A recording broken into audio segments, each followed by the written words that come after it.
MBBS in just 16 lakhs. Kyrgyzstan, Central America, Russia, Georgia. Orbit Global Education. పొద్దున 5:30కి హాస్పిటల్కి వస్తే ఆయన ఇంటికి వెళ్ళేసరికి 11:30. రోజుకి మినిమం 120 మంది పేషెంట్స్ని ఓపీలో చూస్తూ 10 to 20 యావరేజ్గా మాట్లాడుతున్నాను. సర్జరీస్ చేయడం ఆయన ప్రత్యేకత. None other than doctor Mohan Vamsi garu ఉన్నారు మనతో ఇవాళ సూపర్ డాక్టర్ సిరీస్తో. సార్ నమస్తే. ఎలా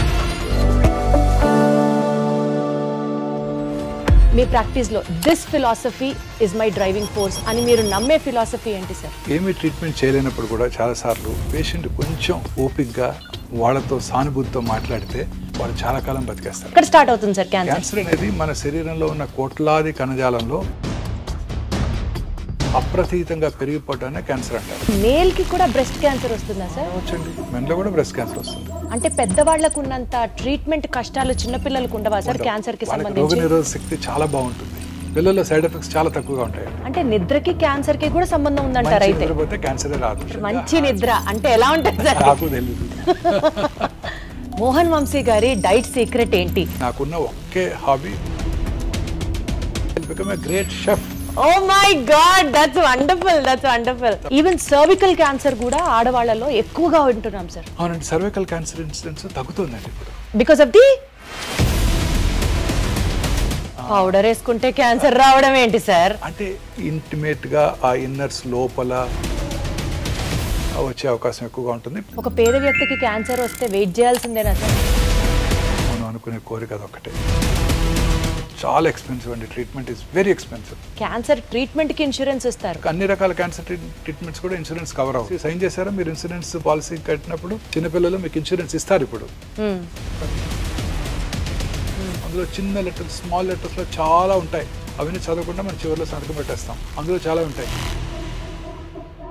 తెలియక సైన్ చేసి తీసుకుంటూ ఉంటారు. సరే, ఎస్పెషల్లీ విమెన్ లో ఇన్నర్ వేర్ ఉండడం వల్ల కానీ బ్రెస్ట్ క్యాన్సర్ రావడానికి ఆస్కారం ఎక్కువ ఉంది. లేదు మేడం, దానికి దీనికి సంబంధం లేదు. Not at all. మీ డ్రీమ్ ఏంటి sir? I have achieved everything whatever I wanted. Paediatric hospital కట్టాలని ఒక కోరిక. Any kid walking into this hospital should get free treatment. ఇది ఒకటే కోరిక.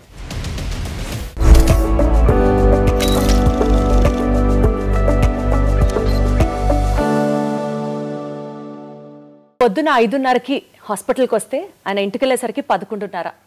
సుమారు ఒక 4-5 గంటలు పడుకుంటే చాలా గొప్ప. రోజుకి మినిమం 120 మంది పేషెంట్స్ని ఓపీలో చూస్తూ 10 to 20 యావరేజ్గా మాట్లాడుతున్నాను. సర్జరీస్ చేయడం ఆయన ప్రత్యేకత. ఇంత ఇదిగా నేను చెప్తున్నానంటే మీకు అర్థమయ్యే ఉంటుంది ఈ పాటికే.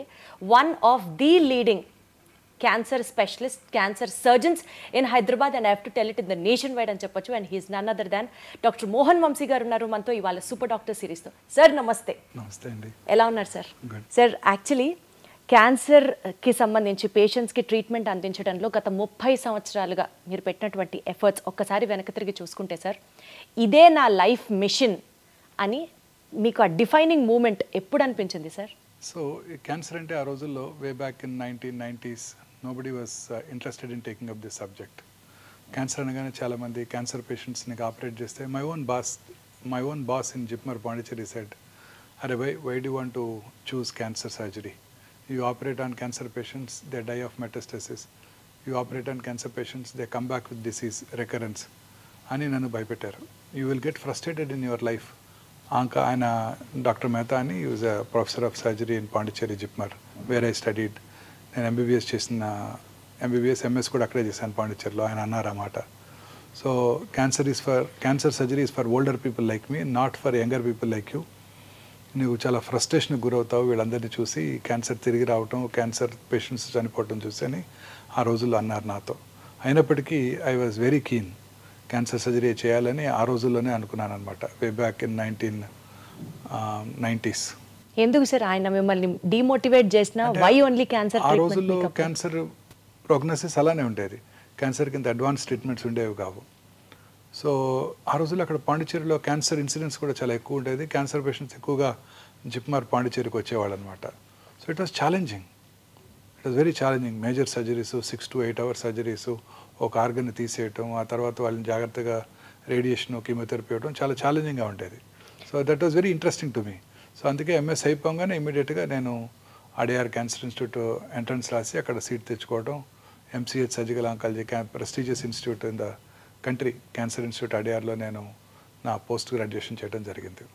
Sir, cancer treatment, cancer prognosis మీరు చెప్పినట్లు చాలా ఛాలెంజింగ్గా ఉన్నప్పటికీ ఈక్వల్గా టైరింగ్గా కూడా అనిపించిందా సార్ ఎప్పుడన్నా? Very tiring madam. చాలాసార్లు చాలా ఫ్రస్ట్రేటింగ్గా కూడా ఉంటుంది. ఎంతో కష్టపడి ఆపరేషన్ చేస్తాము, దానికి కీమోథెరపీ ఇస్తాము, రేడియోథెరపీ ఇస్తాము, ఫస్ట్ ఫాలోఅప్లోనే జబ్బు తిరిగి రావడం జరుగుతుంది. మా సీనియర్ సర్జన్ ఒక ఆయన చెప్పారు, the unpredictable biological behaviour of the cancer makes the most predictable treatment unpredictable. అంటే మనం ఎంతో కష్టపడి ఆ క్యాన్సర్ బిహేవియర్ ఎలా ఉంటుందంటే మనం అసలు ప్రెడిక్ట్ చేయలేము. ఎంతో కష్టపడి దానికి మనం వైద్యం చేసినప్పటికీ కూడా తిరిగి వస్తుంటాయి. అప్పుడు చాలా ఫ్రస్ట్రేటింగ్గా ఉంటుంది, డిప్రెసింగ్గా కూడా ఉంటుంది. ఏంటి సార్, యూజువల్గా ఒక పేషెంట్ బాధతో డాక్టర్ దగ్గరికి వస్తాడు, కానీ డాక్టర్కి కూడా డిప్రెషన్ ఉంటుంది, డాక్టర్ కూడా ఫ్రస్ట్రేటెడ్గా ఫీల్ అవుతారు, డాక్టర్ కూడా స్ట్రెస్ ఫీల్ అవుతారు అని చాలా తక్కువ మంది అర్థం చేసుకుంటారు. Quite stressful to doctors and cancer surgeons. Absolutely sir, I agree. చాలాసార్లు తిరిగి వచ్చినప్పుడు వాళ్ళకన్నా మాకు ఎక్కువ బాధ ఉంటుంది. అంటే వాళ్ళకు ఉండదని కాదు, మాకు కూడా డిప్రెసింగ్గా ఉంటుంది. రిపోర్ట్ వచ్చినప్పుడు వాళ్ళు పోస్ట్ ఫాలోఅప్ వస్తారు, మార్నింగ్ వాళ్ళని ఎగ్జామిన్ చేసి స్కాన్ రాయడం జరుగుతుంది. ఆ స్కాన్ రిపోర్ట్ తీసుకొచ్చినప్పుడు మేము కూడా మనసులో అమ్మో దేవుడా వీరికి రిపోర్ట్ వీరికి రికరెన్స్ రాకూడదు అనుకొని ఓపెన్ చేస్తుంటారు రిపోర్ట్. మేము కూడా మాకు కూడా చాలా టెన్షన్తో ఉంటుంది. ఎట్లా sir, how do you deal with all this stress sir? Being a doctor, ఇంకొకళ్ళకి ఆన్సర్ చెప్పాలి, ఈక్వల్గా మీకు స్ట్రెస్ ఉంటుంది, మీలో కూడా హ్యూమన్ యాంగిల్ ఉంటుంది. డెఫినెట్గా apart from all these things ఒక వందల సంఖ్యలో పేషెంట్స్ని రోజు చూస్తూ ఉంటారు. ఏంటి సార్ మీకు మోటివేషన్ ఫ్యాక్టర్ ఏంటి? How do you de-stress your self? మనకి ఇది I enjoy this profession. So మనకు ఒక బాధ అంటూ ఏముండదు. ఇప్పుడు if you don't like some profession and you have to work, మనం పని చేయాలంటే మనకి స్ట్రెస్ఫుల్గా ఉంటుంది. ఇది నాకు పని చేయడమే హాబీ. నాకు ఇది స్ట్రెస్ఫుల్గా ఉండదు. ఇది రోజు మార్నింగ్ ఓపీకి వెళ్ళి 100 పేషెంట్స్ చూస్తే నాకు చాలా హ్యాపీగా ఉంటుంది. That it self is meditation for me. This is what the younger generation has to learn from you sir. 8 o'clock ఓపీకి వెళ్తే 1 o'clock అయ్యే వరకు టైం తెలియదు. కడుపులో కొంచెం ఆకలి స్టార్ట్ అయితే 1 o'clock అప్పుడు 1 అయిందా అని టైం చూస్తాను. అద్భుతం సార్, అందుకనే మీరు దేవుడు. టైం తెలియదు మాకు. రైట్ సార్, అక్కడ చూస్తూనే ఉంటాను హ్యాపీగా. సార్, పాండిచ్చేరి నుంచి మీరు చేసినటువంటి ఇంటర్నేషనల్ స్టడీస్, అక్కడ ప్రాక్టీస్ చేయడం, ఆ యూనివర్సిటీస్కి వెళ్ళడం, ఫ్రాన్స్ కూడా వెళ్ళి చదువుకున్నారు. సో నేషనల్ వైడ్ అండ్ అంటే గవర్నమెంట్ హాస్పిటల్స్లో పనిచేశారు మీరు, ఇంటర్నేషనల్ హాస్పిటల్స్లో మీ వర్క్ ఎక్స్పీరియన్స్ ఉంది, అక్కడ నుంచి కమింగ్ బ్యాక్ టు ఒమేగా. ఈ మొత్తం మీ యొక్క సైకిల్ చూసుకుంటే సార్, మీ కెరియర్ సైకిల్ చూసుకుంటే, వన్ బిలీఫ్ మీ ప్రాక్టీస్లో, this philosophy is my driving force అని మీరు నమ్మే ఫిలాసఫీ ఏంటి సార్? సో ఏమీ ట్రీట్మెంట్ చేయలేనప్పుడు కూడా చాలాసార్లు పేషెంట్ కొంచెం ఓపిక్గా వాళ్ళతో సానుభూతితో మాట్లాడితే డెఫినెట్గా వాళ్ళ కాన్ఫిడెన్స్ని గెయిన్ చేస్తే వాళ్ళు చాలా కాలం బతికేస్తారండి. వాళ్ళకి ట్రీట్మెంట్ ఇవ్వలేకపోయినా చాలు, వాళ్ళకి ధైర్యం చెప్పి, నమ్మకం చెప్పి, వాళ్ళకి మనం ఆ డిసీజ్ని ఫేస్ చేసేటట్టు చేయగలిగితే వాళ్ళు చాలా కాలం బతికేస్తారు. చాలాసార్లు లేట్ స్టేజ్ క్యాన్సర్ పేషెంట్స్లో ట్రీట్మెంట్ ఏముండదు. చాలామంది చెప్తారు, నువ్వు కొన్ని వారాలు బతావు, కొన్ని నెలలు బతావు, ఇంటికి వెళ్ళిపోమని. మన దగ్గరికి వచ్చినప్పుడు వాళ్ళు ఎంతో ఆశతో వచ్చినప్పుడు వాళ్ళకి ఎంతో ధైర్యం చెప్పాలి మనం. ఈ క్యాన్సర్ నేను ఒకటి గట్టిగా నమ్ముతానండి, పేషెంట్ కనుక డాక్టర్ మీద నమ్మకం ఉంటే ఖచ్చితంగా ట్రీట్మెంట్ తీసుకోకపోయినా గెలిచేస్తాడు ఆయన. What is important is that confidence, that faith. అది ఉండాలి పేషెంట్కి. ఫెయిత్ కనుక ఉంటే ఖచ్చితంగా గెలుస్తారండి. రేపు పొద్దున చనిపోయేవాడికి కూడా మీ అబ్బాయి అమెరికా నుంచి ఒక వైద్యం మెడిసిన్ తెప్పించారని చెప్పి తులసి తీర్థం నోట్లో పోయండి, ఆయన చాలా కాలం బతుకుతాడు. ఈ నమ్మకమే మోస్ట్ ఇంపార్టెంట్. ఆ నమ్మకం అనేది చాలా ఇంపార్టెంట్. ధైర్యంగా ఉంటే దేన్నైనా జయించవచ్చు. మానసికంగా మనం ధైర్యంగా ఉంటే ఏ ప్రమాదాన్నైనా నివారించవచ్చు. సో అన్ని జబ్బులకి మూల కారణం ఈ మానసిక అశాంతత, మానసికంగా ప్రశాంతితో లేకపోవటం, ఇదే మూల కారణం అండి. అందుకనే సార్ మీరు సర్జరీ చేసిన పేషెంట్స్ని మీ హాస్పిటల్స్లో పొద్దున వెళ్ళి విజిట్ చేస్తారు, సాయంత్రం వెళ్ళి పలకరిస్తారు, ఖచ్చితంగా డాక్టర్ గారు వచ్చి మాతో మాట్లాడతారు, అదే మాకు ధైర్యం అని చెప్తూ ఉంటారు అందరూ. చాలా మంది చెప్తారు ఈ మాట. ఖచ్చితంగా చూడాలి వాళ్ళని. పేషెంట్కి ప్రతి ఫాలోఅప్లో కూడా చూస్తాను. 20 ఏళ్ల తర్వాత వాళ్ళు వచ్చినా ఖచ్చితంగా నేనే చూస్తాను. అద్భుతం సార్, అందుకనే మీరు పేషెంట్స్ పాలిట దేవుడు. అంతే, వాళ్ళందరూ నాకు బాగా గుర్తుంటారు, వాళ్ళ పేర్లు కూడా గుర్తుంటాయి, వాళ్ళు ఏ ఊరి నుంచి వచ్చారో గుర్తుంటారు, వాళ్ళ ఫ్యామిలీ మెంబర్స్ కూడా గుర్తుంటారు. అడుగుతాను, మీ హస్బెండ్ రాలేదేంటి, వాళ్ళు మీ సన్ రాలేదేంటి అని. మా బాబోయ్, అసలు hats off sir, hats off మీకు. సార్, ఇన్ని లక్షల మంది పేషెంట్ స్టోరీస్లో one patient story which is still ringing in your mind, and అసలు ఆ పేషెంట్ కోసం మీరు చాలా కష్టపడ్డారు, ఎఫర్ట్స్ పెట్టారు, అండ్ యూ మేడ్ ఇట్ అని చెప్తే ఏ ఎక్స్పీరియన్స్ మీ కెరియర్లో షేర్ చేసుకుంటారు? చాలా మంది పేషెంట్స్ ఉంటారండి అలా. Every day is a challenge. చాలా మంది పేషెంట్స్ ఉంటారు. If you have to name one single which is close to your heart ఇవాల్టికి కూడా పేషెంట్కి మనసు పెట్టి చేస్తాం. అలా ఉంటే అదర్వైజ్ చాలా మనసు పెట్టి ఆ పేషెంట్కి ట్రీట్మెంట్ చేయాలి, ఆ పేషెంట్కి ఎంతో డెఫినెట్గా ఈ patient has to win over the cancer అని మనం ఎంతో కష్టపడినా కూడా ఆ పేషెంట్ తనకున్న మానసిక అశాంతి వలన వీ లాస్ట్ హిమ్. అలాంటి గుర్తుంటాయి. ఫీల్ అయ్యారా సార్ అలాంటివి? చాలాసార్లు ఫీల్ ఒక ఇన్సిడెన్స్ చెప్పండి సార్. అంటే we can't name him, but ఒక యంగ్ మ్యాన్ కండి, ఈ had a man is a male breast cancer patient. ఎంతో ప్రేమతో ఎంతో ఓపిక్గా అతనితో కూర్చొని అతనికి మనం ఎంతో కష్టపడి నేను మా టీం అంతా కలిసి ట్రీట్మెంట్ ఇచ్చాం. చాలా వరకు గెలిచారు. కొన్నాళ్ళ తర్వాత కొంచెం రికరెంట్ స్టార్ట్ అయింది. అప్పుడు he became very tense, he became I don't know, he had lot of mental disturbance. దాంతో అతను చాలా డిస్టర్బెన్స్కి లోనై then he went off somewhere, he went to another centre in US and all that. So that was quite depressing అండి. So మీరు కూడా చాలా feel అయ్యారా సార్? డెఫినెట్గా తిరిగి వచ్చినప్పుడు ఫీల్ అయ్యాము. అతని పాపం మానసిక ప్రశాంతత లేకపోవడం వలన వి లాస్ట్ హిమ్. అయ్యో సార్, ఏంటి సార్ మేల్కి కూడా బ్రెస్ట్ క్యాన్సర్ వస్తుందా సార్? రావచ్చండి, మెన్లో కూడా బ్రెస్ట్ క్యాన్సర్ వస్తుంది.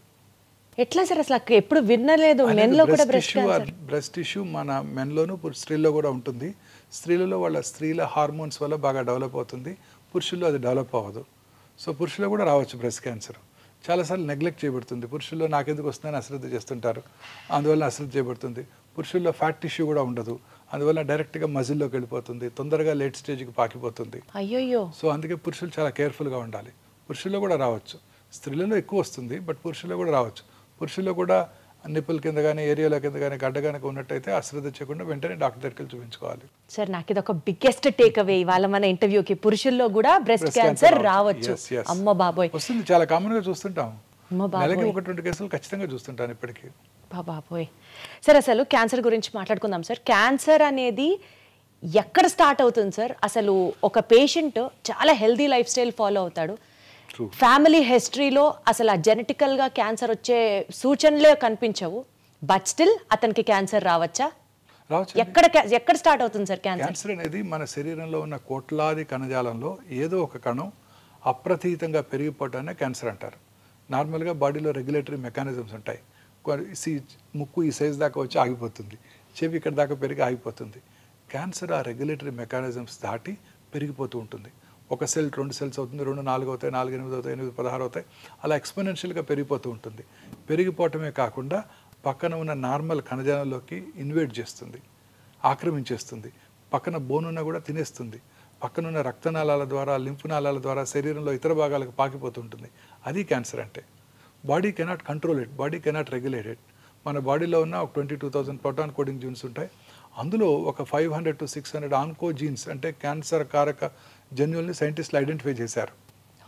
ఈ 500-600 జీన్స్లో వచ్చే మ్యూటేషన్స్ కారణంగానే క్యాన్సర్ వస్తుంది అని ఇప్పుడు సైంటిస్టులు గట్టిగా నమ్ముతున్నారు కూడా. సో అందుకే ఇప్పుడు అన్ని రకాల క్యాన్సర్స్కి జెనెటిక్ ప్రొఫైలింగ్ చేస్తున్నారు. ఏ జెనెటిక్ మ్యూటేషన్ వల్ల ఈ క్యాన్సర్ వచ్చింది, ఆ జెనెటిక్ మ్యూటేషన్ ఐడెంటిఫై చేసి ఆ జెనెటిక్ మ్యూటేషన్ని టార్గెట్ చేసే మెడిసిన్స్ కూడా ఇప్పుడు అందుబాటులోకి రాబోతున్నాయి. ఇంకా స్టిల్ రీసెర్చ్ స్టేజ్లోనే ఉంది. రీసెర్చ్ స్టేజ్లో ఉంది. ఫ్యూచర్ అంతా ఇలానే ఉండబోతోంది.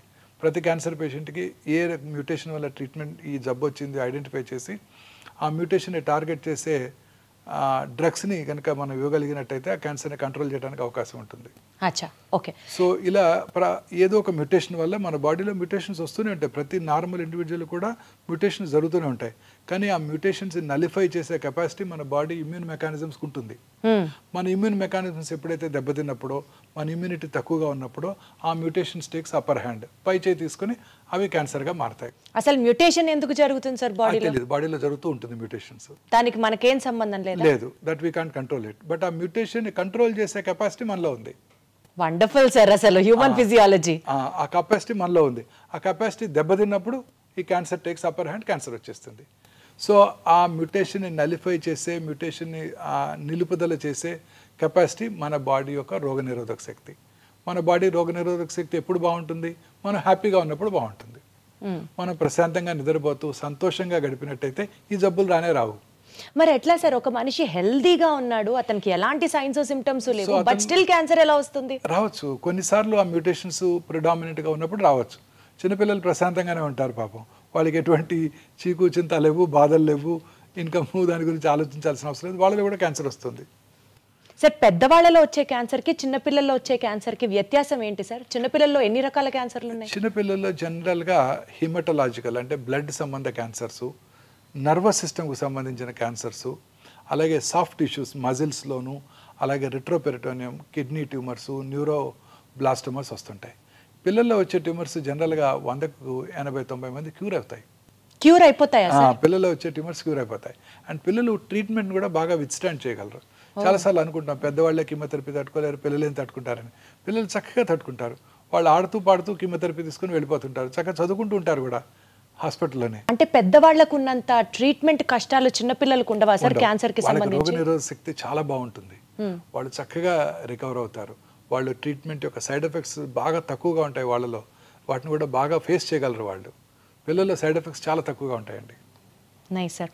సార్ ఇప్పుడు పెద్దవాళ్ళలో క్యాన్సర్ రావడానికి మీరు అన్నట్లుగా జెనెటిక్ మ్యూటేషన్ అనేది అది అప్పర్ హ్యాండ్ ప్లే చేస్తుంది, అర్థమైంది సార్ నాకు. అది కాకుండా ఇప్పుడు మనము డైట్ రిలేటెడ్ అని చెప్పాలా, లేకపోతే smoking life style habit related అని చెప్పాలా, వైరస్ రిలేటెడ్ అని చెప్పాలా, లేకపోతే ఫైనల్లీ ఫ్యామిలీ హిస్టరీలో ఉంది కాబట్టి వీళ్ళకి కూడా వచ్చేస్తుంది అని చెప్పాలా? How do you have to see the? అన్నీ చెప్పొచ్చండి. మన బాడీలో 2 రకాల కారణాలు ఉన్నాయండి క్యాన్సర్ అవడానికి. ఒకటి జెనెటిక్ ప్రెడిస్పోజిషన్, అది మనం ఏం చేయలేము. BRCA1 BRCA2 మ్యూటేషన్ అంటారు, వినే ఉంటారు. మిస్ ఆంజెలినా జోలీ వారి తల్లి గారికి ట్రిపుల్ నెగటివ్ బ్రెస్ట్ క్యాన్సర్ ఉన్నట్టయితే వారు కూడా 2011లోనే ఆ టెస్ట్ చేయించుకున్నారు. వారికి ఆ మ్యూటేషన్ వారిలో ఉంది కాబట్టి వారు క్యాన్సర్ రాకముందే 2 బ్రెస్ట్లు 2 ఓవరీలు తీయించేసుకున్నారు. అలా రకరకాల రెట్ మ్యూటేషన్ అని మెడులరీ కార్సినోమా, థైరాయిడ్కి, ఫెమిలియల్ ఎడినోమాటస్ పాలిపోసిస్ కొని అని, కోలన్ క్యాన్సర్కి మ్యూటేషన్స్ ఉన్నాయి. ఆ మ్యూటేషన్స్ని కనుక ఉన్నట్టయితే వాళ్ళు ఖచ్చితంగా క్యాన్సర్ వస్తుంది. ఆ మ్యూటేషన్ ఐడెంటిఫై చేసి క్యాన్సర్ రాకుండా ముందుగానే సర్జరీ కూడా చేసే ఫెసిలిటీ ఉంది వాళ్ళందరికీ. ఇవి జెనెటిక్ మ్యూటేషన్స్. ఇవి కాక ఎన్విరాన్మెంటల్ ఫ్యాక్టర్స్. ఎన్విరాన్మెంటల్ ఫ్యాక్టర్స్లో ఇవి మీరు చెప్పినవన్నీ, లైఫ్ స్టైలు, అందులో ఇంక్లూడింగ్ ఫుడ్, దురలవాట్లు, తర్వాత మన చుట్టూ ఉండే ప్లాస్టిక్స్, ఎన్విరాన్మెంటల్ పొల్యూషను, ఇవన్నీ దోహదం చేస్తాయి క్యాన్సర్ రావడానికి. సో ఉదాహరణకి లైఫ్ స్టైల్ తీసుకున్నట్టయితే ముఖ్యంగా దురలవాట్లు. స్మోకర్స్లో మనందరికీ తెలుసు ఎటువంటి క్యాన్సర్స్ వస్తాయో. స్మోకింగ్ చేసిన ఫ్యూ సెకండ్స్లోనే ఆ స్మోక్లో ఉన్న, టొబాకోలో ఉన్న 400-500 కార్సినోజన్స్ అంటే క్యాన్సర్ కారక పదార్థాలు మన బ్లడ్లోకి వెళ్ళి బాడీలో అన్ని భాగాల్లోనూ క్యాన్సర్ కలగజేస్తాయి. ఆల్కహాల్ తీసుకునే వాళ్ళలో కూడా క్యాన్సర్ వచ్చే అవకాశాలు ఎక్కువగా ఉంటాయి. ఈ రెండే కాకుండా ఇంకా మిగతా దురలవాట్ల వల్ల కూడా అనేక రకాల క్యాన్సర్స్ వస్తున్నాయి. మనం తీసుకునే ఆహారము, ఈ processed foods, high fatty diet, low fibre diet, fresh fruits, greens తక్కువగా తీసుకుంటూ చాలామంది ఈ మధ్యకాలంలో ఈ కంటామినేటెడ్ ఆయిల్స్తో ప్రాసెస్డ్ ఫుడ్స్, రకరకాల ప్రిజర్వేటివ్స్, తర్వాత కలరింగ్ ఏజెంట్స్ వాడుతున్నారు. వీటన్నిటి వల్ల కూడా క్యాన్సర్ వస్తుంది. అవే కాక ఇంకా pollution, environmental pollution, automobile pollution urban ఏరియాస్లో, తర్వాత thermal power plant, asbestos industry, aluminium factories, plastic ఇండస్ట్రీలో పనిచేసే వాళ్ళలోను, సిగరెట్ టొబాకో ఇండస్ట్రీలో పనిచేసే వాళ్ళలోను, వీళ్ళందరి దగ్గర కూడా క్యాన్సర్స్ వచ్చే అవకాశాలు ఉంటాయి. ఫెర్టిలైజర్ ప్లాంట్స్లోను. సార్ ఇప్పుడు మీరు చెప్పినటువంటి రీజన్స్ అన్నిటితో పాటు ఎక్కడో విన్నాను సార్, బయటికి వెళ్తే పొల్యూషన్కి మనము పొల్యూషన్లో ఉన్నప్పుడు మనకి క్యాన్సర్ రావడానికి ఆస్కారం ఎక్కువ ఉంది because of the toxic substances. అవి కాకుండా ఇంట్లో మనం వాడే కెమికల్స్ బట్టి కూడా ఇండోర్లో ఉండే వాళ్ళకి కూడా క్యాన్సర్ రావడానికి చాలా కేసెస్ ఉన్నాయి అని విన్నాను. ఎంతవరకు కరెక్ట్ సార్ ఇది? తప్పనిసరిగానండి. అనేక రకాల కెమికల్స్, మనం వాడే టూత్పేస్ట్, మనం వాడే షాంపూస్, మనం వాడే సోప్స్, మనం వాడే ఇంట్లో వాడే food substances, floor clearance, disinfectants లో కూడా రిపెల్లెంట్స్, ఇవన్నీ మనం నేచర్తో ఫైట్ చేస్తున్నామండి. మార్నింగ్ లేవగానే synthetic toothpaste, plastic tooth brush, plastic bucket, hot water. Toothpaste కి క్యాన్సర్ కి సంబంధం ఉందా సార్? అన్ని రకాలుగానండి. అన్ని రకాల కెమికల్స్ వల్ల కూడా క్యాన్సర్స్ వస్తాయి. మనం వాడే టూత్పేస్ట్, మనం వెళ్ళి కార్లో కూర్చోగానే ఆ కార్లో ఉన్న ఇంటీరియర్, ప్లాస్టిక్ ఇంటీరియర్, ఆ స్మోక్కి ఆ ప్లాస్టిక్ మైక్రో ప్లాస్టిక్స్ అని మనం ఇన్హేల్ చేస్తాం. ప్లాస్టిక్ వాటర్ బాటిల్లో వాటర్ తాగుతాం. ఇవన్నీ కూడా క్యాన్సర్ కారకాలేనండి. సరే అసలు ఏ తీసుకున్నా అదే. చాలాసార్లు నేను ఇవన్నీ చెప్పినప్పుడు ప్రజలు అంటుంటారు, మరి ఏం తిని బతకాలి, ఏం తాగి బతకాలని. అసలు మనిషికి ప్లాస్టిక్ కి ఎంత క్లోజ్ అటాచ్మెంట్ ఉంది సార్. ప్లాస్టిక్ లేని లైఫ్ ఊహించుకోవడం కూడా ఇంపాసిబుల్ అనిపిస్తుంది. చూడండి, మీరు పాత సినిమాలు చూసినట్టయితే, పాత ఇంగ్లీష్ సినిమాలు 30-40 years 50 years బ్యాక్ కూడా ఇంగ్లీష్ సినిమాలు చూస్తే, వాళ్ళు మార్కెట్కి వెళ్ళినప్పుడు వాళ్ళు they never carrying plastic bags, they were carrying only paper bags. వాళ్ళు పేపర్ బ్యాగ్స్ ఇలా క్యారీ చేయ కదా, ఇలా పట్టుకొని తీసుకొస్తుంటారు అందులో మూవీస్లో. చూడండి, 50 years బ్యాకే అక్కడ అవేర్నెస్ స్టార్ట్ అయింది. మనం ఇంకా కూడా ప్లాస్టిక్సే వాడుతున్నాం. సార్ ఫుడ్ గ్రేడ్ ప్లాస్టిక్స్ అంటున్నాం కదా సార్. ఆ ప్లాస్టిక్స్ చాలా మంచివి అని కదా సార్ వాడతారు. అలానే లేదండి, సింగిల్ యూజ్ ప్లాస్టిక్స్ అన్ని డేంజరస్ ఏనండి. బయోడిగ్రేడబుల్ ప్లాస్టిక్స్ అంటున్నాము. ఇంకా రాలేదు, ఇంకా వస్తాయంట అవి. చూడండి ఇప్పుడు కూడా మనం ఇప్పుడు మా సూపర్ మార్కెట్కి వెళ్తే మనకి ఇప్పుడు కూడా ప్లాస్టిక్ కంటైనర్తో ప్లాస్టిక్ బ్యాగ్తోనే మనకి ఇస్తున్నారు. అట్లీస్ట్ మనం ప్లాస్టిక్ బ్యాగ్ తీసుకెళ్ళినా సార్ సూపర్ బజార్స్లో ఇచ్చేటువంటి ఆ గ్రాసరీస్ అన్ని ప్లాస్టిక్లోనే ఫాయిల్ అయి ఉంటాయి కదా సార్. ఫాయిల్ అయి ఉంటాయి. ఇప్పుడు ఇవన్నీ స్లోగా అవన్నీ అవాయిడ్ చేయగలుగుతున్నాం కదండి. ఇప్పుడు చూడండి కొత్తగా చాలాసార్లు సూపర్ మార్కెట్లో ఈ కవర్స్ వేస్తున్నారు, మనం ఇలా క్యారీ చేసి తీసుకురావాల్సి వస్తుంది ఇప్పుడు. సో లైఫ్ స్టైల్లో ప్లాస్టిక్ని దూరంగా పెడితే క్యాన్సర్ని నివారించవచ్చు అట్లీస్ట్. ఎస్ డెఫినెట్గానండి. బట్ అది చాలా కష్టం. అది మన ఎంటైర్ మీరు అన్నట్టు మనతో పాటు ఆ ప్లాస్టిక్ కంప్లీట్గా మమేకం అయిపోయింది సార్, మనలో ఉంది కదా సార్. కరెక్ట్ వర్డ్ వాడారు. ఎస్ సార్ ఒక మాట చెప్పండి, ఇవాళ రోజుల్లో సెల్ ఫోన్ని చూడకుండా ఉండేవాళ్ళు అసలు లేరు. క్లోజ్ అఫినిటీ, ప్లాస్టిక్ ఎట్లా అయిపోయిందో సెల్ కూడా మన ఆత్మ అయిపోయింది. సెల్ ఫోన్ గనక ఎక్కువ వాడితే బ్రెయిన్ ట్యూమర్స్ వస్తుంది అని అంటున్నారు, అది నిజమేనా? ఎస్, ఓల్డెన్ డేస్లో ఈ పాత అంటే ఒక 10 years బ్యాక్ ఉన్న మొబైల్ ఫోన్స్లో రేడియేషన్ ఎక్స్పోజర్ ఎక్కువగా ఉండేది. ఇప్పుడున్న కొత్త ఫోన్స్లో ఆ రేడియేషన్ ఎక్స్పోజర్ లేదండి. దీనివల్ల బ్రెయిన్ ట్యూమర్స్ వచ్చే అవకాశాలు చాలా తక్కువ. ఇంతకుముందు ఉన్న ఫోన్స్ ఒక 10-15 years back cell phone start అయినప్పుడు వచ్చిన ఫోన్స్లో అది ఉండేది. పెరోటిడ్ ట్యూమర్సు అలాగే బ్రెయిన్ ట్యూమర్స్ వచ్చే అవకాశాలు ఎక్కువగా ఉంటాయని అబౌట్ 2014లో WHO గైడ్లైన్స్ కూడా జారీ చేయడం జరిగింది. పిల్లలకి ముఖ్యంగా సెల్ ఫోన్స్ అవాయిడ్ చేయాలని కూడా వాళ్ళు చెప్పడం జరిగింది. అంటే సార్ ఇప్పుడు ఉన్నటువంటి స్మార్ట్ ఫోన్స్ అనాలా, కాస్ట్లీ ఫోన్స్ అనాలా? Smart phones. సో అంటే తక్కువ ఫోన్స్లో ఇప్పటికీ రిస్క్ ఉంది? లేదండి, తక్కువే ఉంది రిస్క్. ఆ generation of phones have been now discontinued. So పర్వాలేదు, ఫోన్ వాడితే బ్రెయిన్ ట్యూమర్ అయితే రాదు అంతవరకు. కానీ ఫోన్ వాడితే ఇంకా చాలా ప్రమాదాలు ఉన్నాయండి.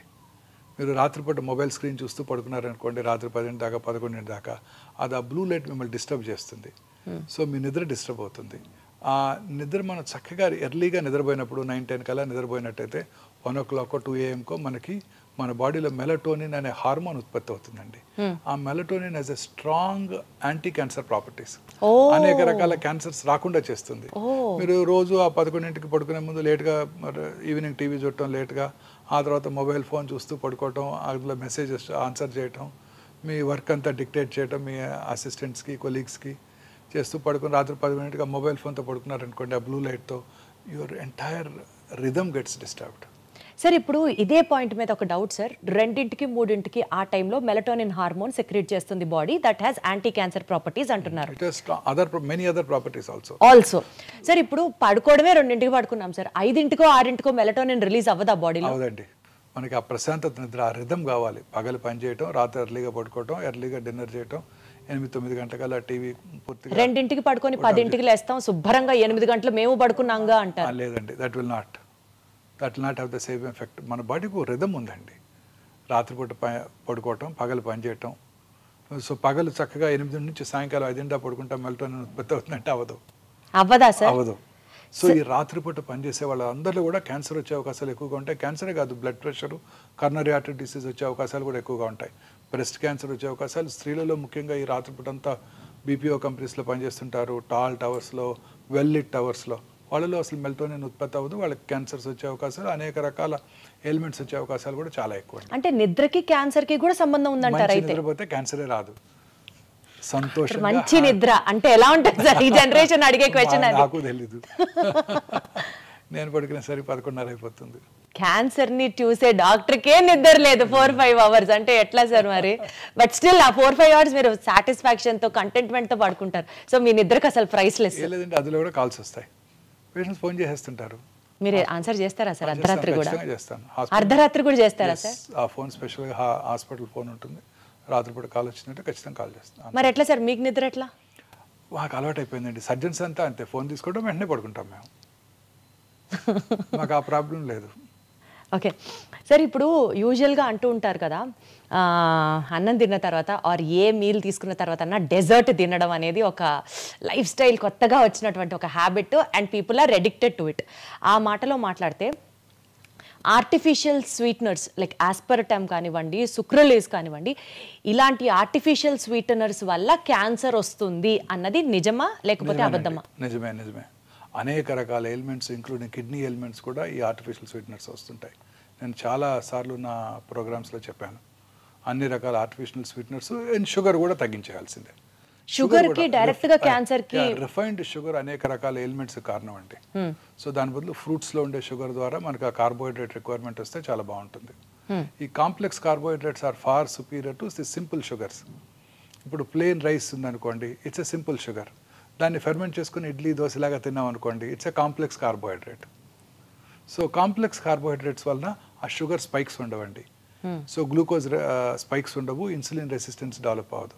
సో వాళ్ళు అన్ని రకాల ఎలిమెంట్స్ వచ్చే అవకాశాలు కూడా తక్కువగా ఉంటాయి. సో ఈ simple sugars are dangerous. The plain white refined sugar with మైదాతో చేసే స్వీట్స్ ఉంటాయి చూడండి, అవి చాలా డేంజరస్. అన్ని రకాల ఎలిమెంట్స్కి అవి కారణం అండి. సౌత్ ఇండియన్ ఫుడ్లోనూ, నార్త్ ఇండియన్ ఫుడ్లో కూడా, ముఖ్యంగా ఇండియన్ ఫుడ్లోనే ఎక్కువ చూస్తుంటాం. అందుకే ఇండియాలో ఉన్నంతమంది డయాబెటిక్స్ ప్రపంచంలో ఎక్కడా లేరు. సో ఈ simple sugars are dangerous. Fruit sugars, complex sugars are safe. So fermented idli తిన్నాం అనుకోండి, అదే రైస్తో మనం ఇడ్లీ తయారు చేసుకున్నాం అనుకోండి, దట్ ఈస్ సేఫ్. అదే రైస్తో దోశ చేసుకున్నాం, fermented food, they are safe.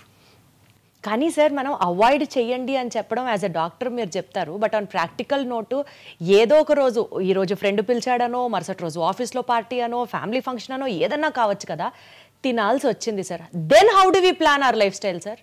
అసలు తిననే కూడదంటారా? అలా ఒకటిసారి 2 సార్లు తింటే ఏం ప్రాబ్లం లేదండి. మితంగా తీసుకుంటే ఏదైనా మంచిదే, ఎక్కువగా తీసుకోకూడదు.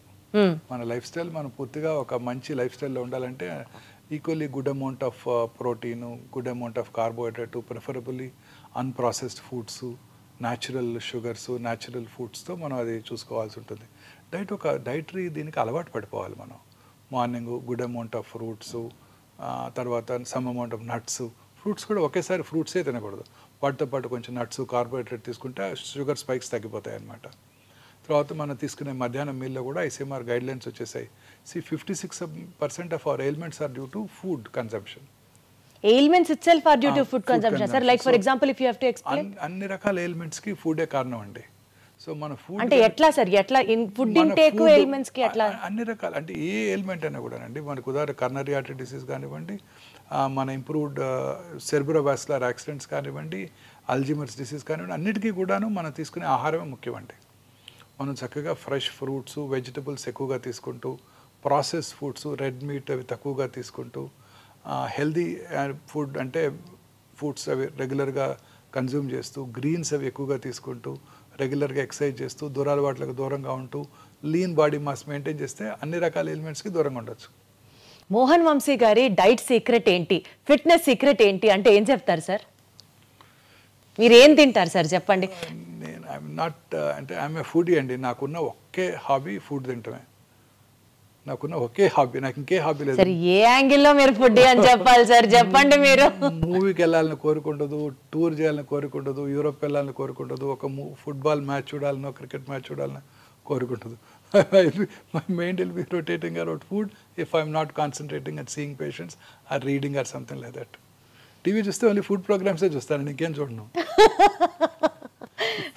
Yes sir, what does your healthy diet consist of? That's what we are more interested to know. I watch TV, I watch only food programs. నేను రిటైర్ అయినాక I'll become a great chef.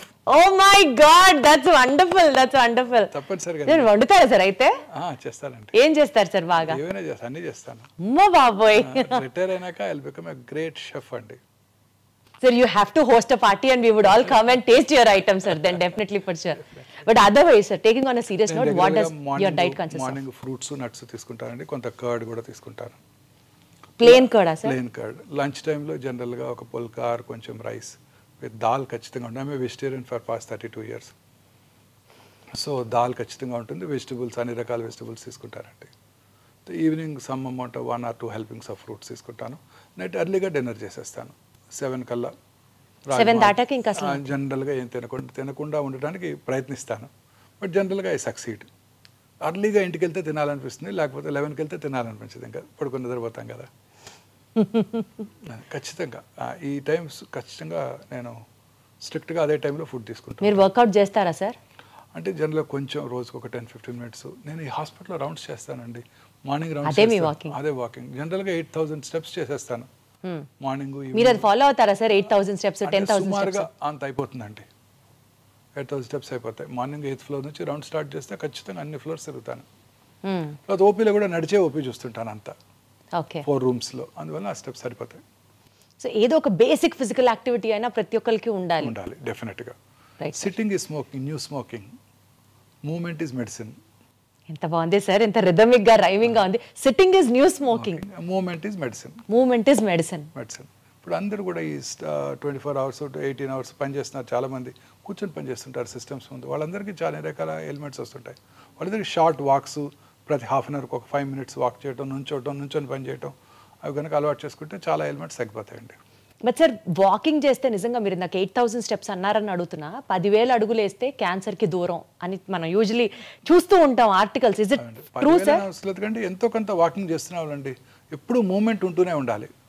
Cancer కి help అవుతుందా sir? అన్ని రకాల walking కి cancer కి connection ఉందా sir? ఖచ్చితంగా. ఇప్పుడు కొత్తగా ఇంకొక అధ్యయనం చూశాను.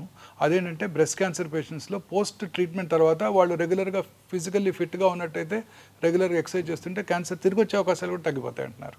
Okay okay okay okay sir, అసలు క్యాన్సర్లో ఎన్ని రకాలు ఉంటాయి సార్? ఆ అన్ని రకాల క్యాన్సర్స్ని మనం ముందరగానే ఐడెంటిఫై చేయొచ్చా సార్? క్యాన్సర్ అంటే మనం అనుకున్నట్టు ఏదో కణజాలం నుంచి క్యాన్సర్ రావచ్చండి. సో బ్రాడ్గా 2 రకాల క్యాన్సర్స్ వస్తుంటాం. ఒకటి సాలిడ్ ఆర్గన్స్ అంటే బ్రెస్ట్, లంగ్, బోను, బ్రెయిన్, కోలను, స్టమక్ అలా అనమాట. రెండోది హిమటలాజికల్ అంటే బ్లడ్ సంబంధ క్యాన్సర్స్. బ్లడ్ బాడీ అంతా ఉంటుంది కదండి.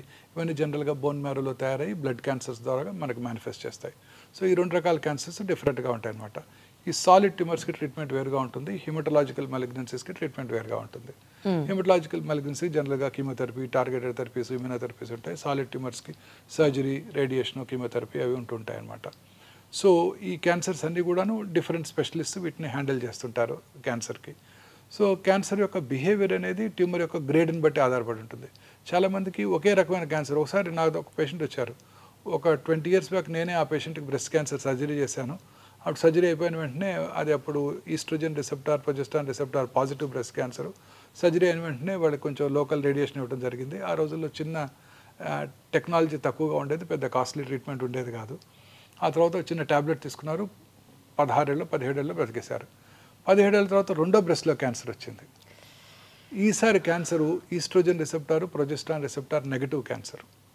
అంటే హార్మోన్ థెరపీకి లొంగదని అర్థం, అగ్రెసివ్ ట్యూమర్ అని అర్థం. తర్వాత HER2 రిసెప్టార్ అని ఇంకోటి ఉంటుంది, అది టార్గెటెడ్ థెరపీ, అది పాజిటివ్ వచ్చింది. సో ఈసారి సర్జరీ తర్వాత ఎక్స్పెన్సివ్ రేడియేషన్ ఇవ్వాల్సి వచ్చింది. లెఫ్ట్ సైడెడ్ క్యాన్సరు, కొంచెం స్పెషలైజ్డ్ రేడియేషన్, హార్ట్ని ప్రొటెక్ట్ చేయడానికి ఆ టార్గెటెడ్ థెరపీకి లక్షలు ఖర్చు అయింది. అయినా కానీ ఒక 2 yearsలో తిరిగి వచ్చేసింది. మళ్ళీ తిరిగి వచ్చింది. సో అప్పుడు పేషెంట్ నన్ను అడిగారు, అప్పుడేమో జస్ట్ ఒక 40-50,000 రూపీస్తో ట్రీట్మెంటే అయిపోయింది, 17 ఏళ్ళు హ్యాపీగా ఉన్నాను, ఇప్పుడు 40-50 lakhs ఖర్చు పెట్టాను, అయినా కానీ 2 yearsలో తిరిగి వచ్చింది డాక్టర్ గారు అని అడిగారు నన్ను. సో ప్రతి క్యాన్సర్ యొక్క బిహేవియర్ వేరుగా ఉంటుంది. So cancer behaviour is more important. Cancer grade అంటే tumour grade, tumour how aggressive the tumour is అనేది మనకి చాలా ఇంపార్టెంట్. ఎట్లా తెలుస్తుంది సార్? అది there are test for that. Every క్యాన్సర్కి ఏ రకమైన క్యాన్సర్స్ అగ్రెసివ్గా బిహేవ్ చేస్తే దానికి కావాల్సిన మార్కర్స్ ఉన్నాయి. ఉదాహరణకి breast cancer torrs, HER2 receptor, proliferative index, అలా అన్ని క్యాన్సర్స్కి మార్కర్స్ ఉంటాయి. అట్లా కొన్ని క్యాన్సర్స్ అగ్రెసివ్గా బిహేవ్ చేస్తాయి, కొన్ని స్లోగా పెరుగుతూ ఉంటాయి. స్లోగా పెరిగే క్యాన్సర్ లేట్ స్టేజ్లో ఉన్నా చాలా కాలం బ్రతికేస్తారు. అగ్రెసివ్గా ఉండే క్యాన్సర్స్ ఎర్లీ స్టేజ్లో వచ్చినా తిరిగి వచ్చే అవకాశాలు ఎక్కువగా ఉంటాయి. జనరల్గా అది అగ్రెసివా నాన్ అగ్రెసివా అని కూడా టెస్ట్లో మనకు తెలుస్తుందా sir? Yes, very correct, true, very true, తెలిసిపోతుంది. సో జనరల్గా చిన్న వయసులో వచ్చే క్యాన్సర్స్ అంటే 20 to 40 years మధ్యలో వచ్చే క్యాన్సర్స్ అగ్రెసివ్గా ఉంటాయి, ఎక్సెప్ట్ థైరాయిడ్. పెద్ద వయసులో వచ్చే క్యాన్సర్ స్లోగా పెరుగుతాయి. థైరాయిడ్ క్యాన్సర్ కాదు కదా సార్? Except thyroid. థైరాయిడ్లో కూడా క్యాన్సర్స్ వస్తాయండి, వెరీ కామన్. థైరాయిడ్ క్యాన్సర్స్ ఒక్కటే చిన్న వయసులో వస్తే స్లోగా పెరుగుతాయి, పెద్ద వయసులో వస్తే ఫాస్ట్గా పెరుగుతాయి. మిగతా అన్ని క్యాన్సర్స్ జనరల్గా ఎల్డర్లీ ఏజ్లో వచ్చినప్పుడు స్లోగా పెరుగుతాయి, చిన్న వయసులో 20 to 40 మధ్యలో వచ్చినప్పుడు ఫాస్ట్గా పెరుగుతాయి. అంటే యూజువల్గా ఇప్పుడు ఈ థైరాయిడ్ హార్మోన్ ఇంబ్యాలెన్స్ అనేది ఎక్కువ వింటూ ఉంటాం కదా సార్, థైరాయిడ్, PCOD, PCOS ఇట్లా చెప్తూ ఉంటారు కదా sir. So thyroid deficiency or hyper activeness of thyroid gland might also lead to cancer. లేదండి, అది వేరు, టోటలీ వేరు. ఇది ఫిజియలాజికల్. థైరాయిడ్ చాలామంది నాకు చెప్తుంటారు నాకు థైరాయిడ్ ఉందని. థైరాయిడ్ అందరికీ ఉంటుంది, కొన్నిసార్లు ఎక్కువ పనిచేస్తుంది, హైపర్ ఫంక్షనింగ్ వేరు అన్నట్టు, కొన్నిసార్లు అసలు పనిచేయదు. నడి వయసులో చాలామంది లేడీస్లో ఈ ప్రాబ్లం చూస్తుంటాం, హైపోథైరాయిడ్ అంటాం. సో అది వేరు, అది టోటలీ డిఫరెంట్. థైరాయిడ్ గ్లాండ్లో క్యాన్సర్ అవటం వేరు. థైరాయిడ్ గ్లాండ్ యొక్క ఫంక్షన్కి క్యాన్సర్కి సంబంధం లేదు మేడం.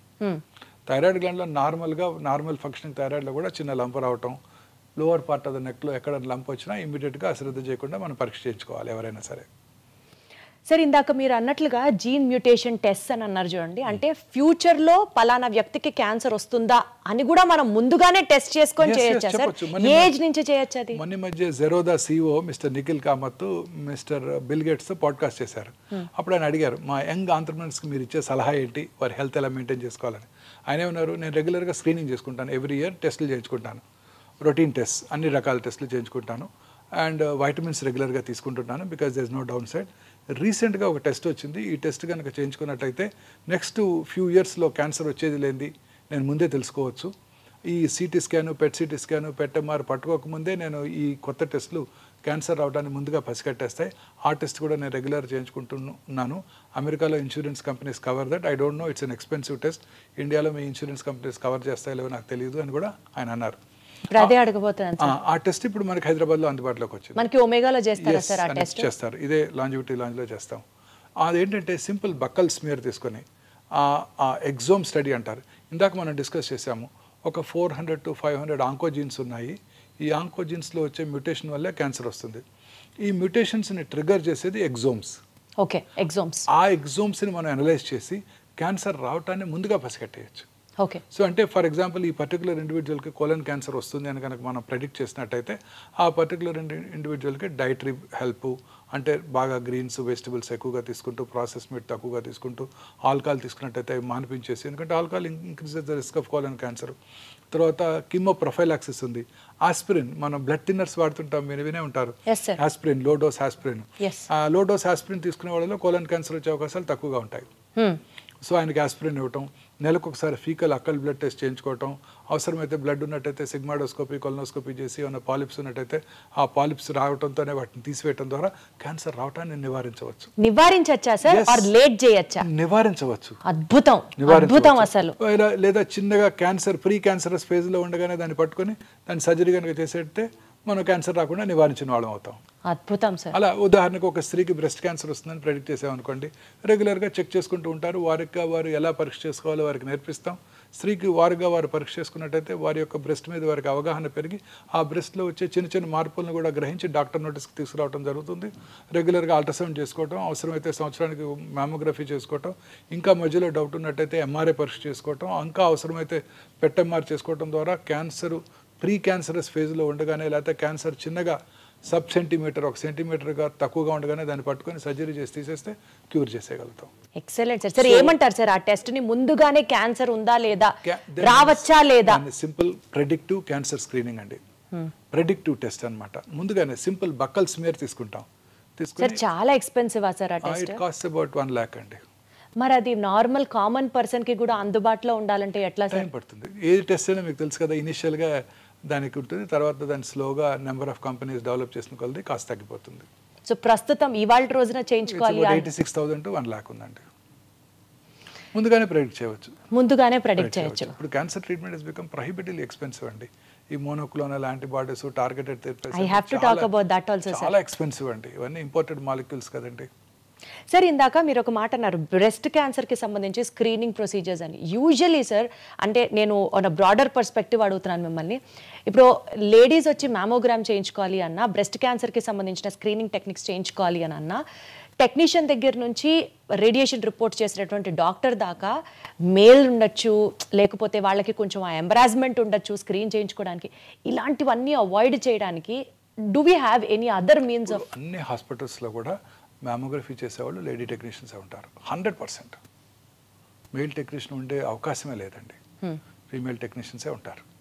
తర్వాత అల్ట్రాసౌండ్ రూమ్లో కూడా అన్ని హాస్పిటల్స్లోనూ, నో ఎక్సెప్షన్స్, అన్ని హాస్పిటల్లో కూడా విమెన్ టెక్నీషియన్సే ఉంటారు. అద్భుతం. అంటే సార్ చాలా చోట్ల, చాలా మేజర్ హాస్పిటల్స్లో లేడీ డాక్టర్సే ఉంటున్నారు కూడా. ఇప్పుడు మా దగ్గర ఒమేగా బ్రెస్ట్ క్లినిక్లో 100% లేడీ సర్జన్ ఉంటారు, లేడీ రేడియాలజిస్ట్ ఉంటారు, లేడీ టెక్నీషియన్స్ ఉంటారు, లేడీ అల్ట్రాసౌండ్ దగ్గర కూడా నర్సెసే అసిస్టెంట్గా ఉంటారు 100%. సో ఎస్పెషల్లీ ఆడవాళ్ళకి సంబంధించి ఈ బ్రెస్ట్ క్యాన్సర్, సర్వికల్ క్యాన్సర్కి సంబంధించి కూడా ఎక్కడన్నా టెస్ట్ చేయించుకోవాలి, స్క్రీనింగ్ చేయించుకోవాలి అంటే ఫస్ట్ అక్కడ డాక్టర్స్ ఎవరు ఉంటారు, అయ్యో వాళ్ళకి ఇప్పుడు చూపించాలా అన్న ఒక చిన్న ఇన్హిబిషన్తో ఆగిపోతూ ఉంటారు. అన్ని హాస్పిటల్లో లేడీ డాక్టర్సే ఉంటారండి, అన్ని మేజర్ హాస్పిటల్స్లో కూడా. సార్ ఈ మధ్య కాలంలో రీసెంట్ ఇన్సిడెంట్స్ బ్రెస్ట్ క్యాన్సర్ ఎట్లయితే రేట్ పెరిగిపోయింది అని వింటున్నామో, బాగా పెరిగిపోయింది అని, ఈవెన్ సర్వికల్ క్యాన్సర్ కూడా ఆడవాళ్ళలో ఎక్కువగా వింటున్నాం సార్. అవునండి, సర్వికల్ క్యాన్సర్ ఇన్సిడెన్స్ తగ్గుతుందండి ఇప్పుడు బికాస్ ఆఫ్ ది వ్యాక్సిన్. అంటే not only because of the vaccine, hygiene ప్రజల్లో అవగాహన పెరగటం వల్ల. See what is the most important cause for cervical cancer? Human papillomatous virus infection. ఈ వైరస్ ఇన్ఫెక్షన్ తేమ కలిగిన వాతావరణంలో, హ్యూమిడ్ ఎన్విరాన్మెంట్, కోస్టల్ ఏరియాస్లో ఎక్కువగా వ్యాప్తి చెంది అక్కడ వాళ్ళకి socially and economically backward sections of the సొసైటీలో హైజీన్ మీద అవగాహన లేదు. డ్యూరింగ్ ఎస్పెషలీ పీరియడ్స్ టైంలో వారికి ఎలా హైజీనిక్గా ఉండాలి అన్న దాని మీద అవగాహన లేకపోవడంతో ఆ వైరస్ ఎక్కువగా వ్యాప్తి చెందుతోంది. అలాగే వారి సెక్షువల్ పార్ట్నర్స్ కూడా హైజీన్ మీద అవగాహన లేదు. చాలామందిలో మల్టిపుల్ సెక్షువల్ పార్ట్నర్స్ కూడా ఉండొచ్చు. వాళ్ళలో ఈ క్యాన్సర్ ఇన్సిడెన్స్ ఎక్కువ. ఇప్పుడు ఇవన్నీ కూడా బాగా తగ్గిపోయాయి. హైజీన్ మీద అందరికీ అవగాహన ఏర్పడింది. స్కూళ్ళలోనే పీరియడ్స్ టైంలో ఎటువంటి హైజీనిక్గా ఎలా ఉండాలో నేర్పుతున్నారు. శానిటరీ నాప్కిన్స్ అందుబాటులోకి వస్తున్నాయి అందరికీ కూడా. సో ఈ క్యాన్సర్ ఇన్సిడెన్స్ బాగా తగ్గిపోయింది. సర్వికల్ క్యాన్సర్ కి సంబంధించిన వ్యాక్సిన్ 4 years నుంచి ఇవ్వచ్చు అంట కదా సార్ పిల్లలకి? 10 years నుంచి ఇవ్వాలి. ఇప్పుడు మొన్న మధ్య లాస్ట్ ఇయర్ బడ్జెట్లోనే మిసెస్ నిర్మలా సీతారామన్ అనౌన్స్ చేశారు, మొత్తం భారతదేశంలోని అందరి పిల్లలకి కూడా ఇక నుంచి ఫ్రీగా ఈ సంవత్సరం నుంచి వ్యాక్సిన్ అందజేయడం జరుగుతుంది. యూనివర్సల్ ఇమ్యునైజేషన్ ప్రోగ్రాంలో మిగతా వ్యాక్సిన్స్తో పాటు దీన్ని కూడా ఇంక్లూడ్ చేశారు. ఈ వ్యాక్సిన్ ఇప్పుడు ఇండియాలో మ్యానుఫ్యాక్చర్ చేస్తున్నారు, అందువల్ల కాస్ట్ తగ్గిపోయింది. And government of India proposes to deliver this vaccine to all children. This is only for cervical cancer అండి. ఈ వ్యాక్సిన్ కనుక తీసుకుంటే ప్రైమరీగా ఈ క్యాన్సర్ రాకుండా చేసుకోవచ్చండి. సార్ అసలు ఏదన్నా ఒక వ్యాక్సిన్ ఉండి అది ఏ క్యాన్సర్ రాకుండా ఉంటే బాగుండు. అలాంటి ఏదన్నా ఇన్వెన్షన్ దొరికితే బాగుండు sir. I know, but we don't know the cause for cancer yet. ప్రపంచంలో అన్నిటికన్నా ఈ ఒక్క డిసీజ్ మీద ఎక్కువ రీసెర్చ్ జరుగుతుంది. ఈవెన్ కరోనా ఉన్నప్పుడు కూడా కరోనా మీద కూడా అంత రీసెర్చ్ జరగలేదు, ఓన్లీ క్యాన్సర్ మీదే రీసెర్చ్ జరుగుతూ ఉండేది. ఇప్పటికి కూడా we can't achieve breakthrough, but breakthrough వచ్చేస్తుందండి. క్యాన్సర్ ఖచ్చితంగా మనం క్యూర్ కనుక్కుంటాం. క్యాన్సర్ని ప్రివెంట్ చేయలేమేమో కానీ క్యాన్సర్ని ఖచ్చితంగా కనుక్కుంటాం. ఇప్పుడు మనం చెప్పిన ఈ ప్రెడిక్టివ్ టెస్ట్ వల్ల క్యాన్సర్ రావటాన్ని కూడా తగ్గించవచ్చు. అది మాత్రం అద్భుతం. కాకపోతే అది అందరికీ అందుబాటులోకి రావాలి, వచ్చేస్తుంది. ఆ తర్వాత అందుబాటులోకి వస్తుంది. తర్వాత క్యాన్సర్ కూడా ట్రీట్మెంట్ కూడా వచ్చేస్తుందండి. Next 10 to 15 years definitely will have a break through. అనేక రకాల క్యాన్సర్స్కి ఇప్పుడే ఇమ్యూనోథెరపీ డ్రగ్స్ అందుబాటులోకి వచ్చాయి. లేట్ స్టేజ్ క్యాన్సర్స్లో కూడా చాలామంది ఎక్కువ కాలం బ్రతికేస్తున్నారు. కాకపోతే మీరు అన్నట్టు ఆ మోనోక్లోనల్ యాంటీబాడీస్, ఆ ఇమ్యూనోథెరపీస్ అవన్నీ కూడా ప్రొహిబిటివ్లీ ఎక్స్పెన్సివ్. ఇండియాలో తయారవునప్పుడు అవి చాలా ఎక్స్పెన్సివ్గా ఉంటాయి. Once we have to import చేసినప్పుడు చాలా ఎక్స్పెన్సివ్గా ఉంటాయి. ఇప్పుడు అవి పేటెంట్ లాస్ ఎక్స్పైర్ అయినాక ఇండియాలో తయారు చేసినప్పుడు ఇవన్నీ కూడా చాలా తక్కువ కాస్ట్లో మన ప్రజలకు అందుబాటులోకి వస్తాయి. సార్ ఇప్పుడు మీరు ఇంతమంది పేషెంట్స్ని చూస్తున్నారు కదా, ఎక్స్పెన్సివ్ ట్రీట్మెంట్ అని మీరే చెప్తున్నారు కదా సార్. సో ఒక ఫ్యామిలీలో ఒక వ్యక్తికి క్యాన్సర్ వచ్చింది అని తెలిసిన వెంటనే ఫైనాన్షియల్గా వాళ్ళు ఎలా రెడీ అవుతారు సార్? ఆ టిప్స్ చెప్పండి. ప్రిపేర్డ్గా ఎలా, how do they face cancer? Rich patient కూడా పూర్ ఫ్యామిలీ అయిపోతారండి. ఒక్క మెంబర్ క్యాన్సర్ వచ్చిందంటే ఖచ్చితంగా వచ్చిన రోజు సూపర్ డీలక్స్ రూమ్లో ఉంటారు, చివర్లో ట్రీట్మెంట్ తీసుకున్నప్పుడు జనరల్ వార్డులో అడ్మిట్ అవుతారు. So this is the heart fact అండి. చాలా ఎక్స్పెన్సివ్ ట్రీట్మెంట్స్ అండి. Patients want best of the treatments. ఇప్పుడు మ్యామోగ్రఫీ మెషిన్ ఉంది. కన్వెన్షనల్ మ్యామోగ్రఫీ మెషిన్ కాస్ట్ 15 లక్షలు అయితే digital mammography 3D digital mammography machine cost 2 కోట్లు అండి. దాని యాన్యువల్ మెయింటెనెన్స్ కాంట్రాక్ట్ మళ్ళీ 40 లక్షలు ఉంటుందండి. రేడియోథెరపీ మెషిన్స్ ఉన్నాయనుకోండి, ఈ సైబర్ నైఫ్ మెషిన్ కానివ్వండి, ఏఐ పవర్డ్ రేడియోథెరపీ టెక్నాలజీ కానివ్వండి, $4 million, $5 million. వాటి యాన్యువల్ మెయింటెనెన్స్ కాంట్రాక్ట్ మళ్ళీ $700,000 ఉంటుందండి. ఒక పేద వ్యక్తికి క్యాన్సర్ వస్తే వెయిట్ చేయాల్సిందేనా సార్? ఇండియాలో మళ్ళీ డెవలప్ అయ్యి దాని గురించి ఎక్కువ మెడిసిన్స్ వచ్చేది వాళ్ళంతా ఎక్స్పెన్సెస్ ఎలాగోలా తెచ్చి కష్టపడి ట్రీట్మెంట్ తీసుకుంటూ ఉంటారు ప్రాణం మీద తీపితో. అన్ని రకాల మెడిసిన్స్ కూడా ఎక్స్పెన్సివేనండి. ప్రతిదీ ఎక్స్పెన్సివే. రోబోటిక్ సర్జరీ చేయాలంటే డిస్పోజబుల్ ఇన్స్ట్రుమెంట్స్, డిస్పోజబుల్ ఎక్విప్మెంట్ అన్ని కాస్ట్ పెరిగిపోతున్నాయండి. అన్ని రకాల మెడిసిన్స్ పేటెంట్ లాస్ వల్ల అన్ని చాలా ఎక్స్పెన్సివ్గా ఉంటున్నాయి. అన్ని రకాల ఇమ్యూనోథెరపీస్, టార్గెటెడ్ థెరపీస్ అన్నీ ఇంపోర్ట్ చేసుకునేవే. అలాగే PET CT scan, conventional PET CT స్కాన్లో రేడియేషన్ ఎక్స్పోజర్ ఎక్కువగా ఉంటుంది. Digital PET scan machine, conventional PET CT scan machine 5 to 6 crores అయినట్టయితే digital PET scan machine 14 to 18 crores అవుతుంది. On top of it annual maintenance contract సంవత్సరానికి అది పెరిగిపోతుంటుంది. And ఎన్నాళ్ళు వాడగలం each machine? Not more than 10 years. 10 yearsలో మళ్ళీ replace చేసేయాలి. ఇంత కాస్ట్లీ ట్రీట్మెంట్ ఇప్పించినా సరే, సర్జరీ చేసినా సరే, తిరిగి మళ్ళీ క్యాన్సర్ రెమిషన్ నుంచి ఉంటుందా లేదా, తిరిగి వస్తుందా లేదా, తిరిగి రాదా అని చెప్పడానికి కూడా గ్యారంటీ లేదు. ఇందాక చెప్పాను కదండి, the unpredictable biological behaviour of the tumour makes the most predictable treatment unpredictable. అంటే సార్ అసలు క్యాన్సర్ మనిషికి రానేకూడదు. మనం అనుకునే కోరిక అదొక్కటే. చాలా ఎక్స్పెన్సివ్ అండి, ట్రీట్మెంట్ ఈజ్ వెరీ ఎక్స్పెన్సివ్. ప్రజలు తిట్టుకుంటూ ఉంటారు డాక్టర్స్ని, బట్ వాళ్ళే బెస్ట్ ట్రీట్మెంట్ కావాలనుకుంటూ ఉంటారు, వాళ్ళే అడుగుతారు. అంటున్నారు కదా సార్, ఏదో కీమోథెరపీలో గేమ్ చేంజర్స్ వచ్చేసాయి, ఇమ్యూనో టార్గెటెడ్ థెరపీస్ అంటే అసలు game changers, but they are very expensive. Very expensive, they are beyond the reach of a rich man. And ఎన్నాళ్ళు వాడాలి? వాడుతూనే ఉండాలి. అదేమి ఒక 6 కోర్సులు వాడి ఆపేస్తే ఇంకా వాడు బతికేస్తారు అనుకుంటే వాడేస్తారు. ₹1 కోటి ఖర్చు పెట్టండి మీకు క్యూర్ అవుతుంది అనుకుంటే రెడీగా ఉంటారు చాలామంది. ఏమి గ్యారంటీ లేదే. మరి ఎట్లా సార్, ఒక పేదవాడికి క్యాన్సర్ వస్తే దిక్కేంటి సార్? అంటే ఇప్పుడు గవర్నమెంట్ అనేక రకాలుగా ఈ ఆయుష్మాన్ భారత్, ఆరోగ్యశ్రీ ద్వారా చాలామంది క్యాన్సర్ పేషెంట్స్కి అతి తక్కువ ఖర్చులో ఫ్రీగా కూడా ట్రీట్మెంట్ చేయగలుగుతున్నాం. అదొక్కటే మనకి గ్రేటెస్ట్ అసెట్. సార్ నాకు ఒకటి అనిపిస్తుంది, చెప్పండి sir if I'm wrong or right. ఇప్పుడు మనకి ఈ ఇన్సూరెన్స్లు ఉంటాయి చూడండి సార్, క్యాన్సర్ ట్రీట్మెంట్కి ఇన్సూరెన్స్ ఇస్తారు. మీరు ఇందాక అర్లీ క్యాన్సర్ డిటెక్టివ్ టెస్ట్ చెప్పారు చూడండి, దానికి ఇస్తే చాలా మంది కనీసం చేసుకొని సిచ్యువేషన్ వర్స్ట్ చేయరు కదా సార్. వాటికి ఎవరు ఇన్సూరెన్స్, అన్ని రకాల క్యాన్సర్ ట్రీట్మెంట్స్ కూడా ఇన్సూరెన్స్ కవర్ అవ్వదు. అందులో చిన్న చిన్న లెటర్స్లో పెద్ద పాలసీ సైన్ చేశారా మీరు? ఇన్సూరెన్స్ పాలసీ కట్టినప్పుడు ముందు ఇమీడియట్గా మీరు ఒక 50 lakhs $1 crore ఇన్సూరెన్స్ తీసుకోండి. చిన్నపిల్లలు మీకు ఇన్సూరెన్స్ ఇస్తారు. ఇప్పుడు పెద్ద వయసు వచ్చినాక 50 ఏళ్ళు వచ్చాక ఇన్సూరెన్స్ అడిగితే అంత అమౌంట్కి ఇవ్వని కూడా ఎవరు, ప్రీమియం చాలా ఎక్కువగా ఉంటుంది పిల్లలు కాబట్టి మీకు ఇప్పుడు ఇస్తారు. అందులో చిన్న లెటర్స్, స్మాల్ లెటర్స్లో చాలా ఉంటాయి. అవన్నీ చదవకుండా మనం చివరిలో సంతకం పెట్టేస్తాం. అందులో చాలా ఉంటాయి. ఈ కీమోథెరపీకి ఇన్ని లక్షలు ఇస్తాము, టార్గెటెడ్ థెరపీ కవర్ చేయము, ఇమ్యూనోథెరపీ కవర్ చేయమని కూడా రాసి ఉంటున్నాయి చాలా రకాల ఇన్సూరెన్స్ బ్రోషర్స్లో. తెలియక సైన్ చేసి తీసుకుంటూ ఉంటారు. సో చాలా మందికి ఇన్సూరెన్స్ ఉన్నా కూడా కవర్ అవ్వట్లేదు. సార్ భయం వేస్తాను సార్ ఒక్కసారి చెప్పాలంటే. క్యాన్సర్కి ఇంతే కవర్ చేస్తాం, కీమోథెరపీకి ఇంత, మీ లిమిట్ అయిపోయింది, సబ్ లిమిట్ ఇంతే. మీరు నాకు అన్నట్లు అసలు క్యాన్సరే రాకూడదు సార్. అంతే, ఏ ఎలిమెంట్ రాకూడదు. ఏ ఎలిమెంట్ రాకూడదు అంటే మనం ప్రశాంతంగా బ్రతకాలి సార్. ప్రశాంతత, ఆ పాయింట్ దగ్గరికి వస్తున్నాను సార్. సంతోషంగా బ్రతకాలి, సంతోషంగా కాదు హ్యాపీగా బ్రతకాలి. ఏది ఏమైనా చెక్కు చెదరకూడదు సార్. సంతోషం అన్న వెంటనే దాని ఆపోజిట్ గుర్తొస్తుంది. స్ట్రెస్ లేని లైఫ్ ఇవాళ లేదు కదా సార్. స్ట్రెస్కి, క్యాన్సర్కి, క్యాన్సర్ తిరిగి రావడానికి 20 to 30% కారణం స్ట్రెస్సే అని అంటున్నారు, నిజమేనా? అంతకన్నా ఎక్కువేనండి నా ఉద్దేశం, నా ఎక్స్పీరియన్స్లో. చాలా మంది ఇగ్నరెంట్ పేషెంట్స్ ఉంటారు. వారి హస్బెండో కొడుకో ట్రీట్మెంట్ తీసుకొస్తారు, హ్యాపీగా ట్రీట్మెంట్ తీసుకుంటారు, వెళ్ళిపోతారు. నన్ను అడుగుతారు బాగున్నారా డాక్టర్ అంటే, బాగున్నారంటే అంటే చాలా హ్యాపీ. సాయంకాలం ఇన్వెస్టిగేషన్ చేసి మీరు చాలా బాగున్నారమ్మంటే నన్ను మొక్కో లేకపోతే నాకు దండం పెట్టో వెళ్ళిపోతారు. చాలా హ్యాపీగా ఉంటారు. వాళ్ళకి ఏం తెలియదు, వాళ్ళకి అసలు ఎప్పుడు తిరిగి రాదు. చాలామంది భయపడుతుంటారు, చదివేస్తుంటారు. తిరిగి వస్తుంట కదా డాక్టర్ గారు, నాది ERPR నెగటివ్ క్యాన్సర్ అంట కదా, నాకు తిరిగి వస్తుందంట కదా అని భయపడుతుంటారు. వాళ్ళకి ఖచ్చితంగా తిరిగి వస్తుంది.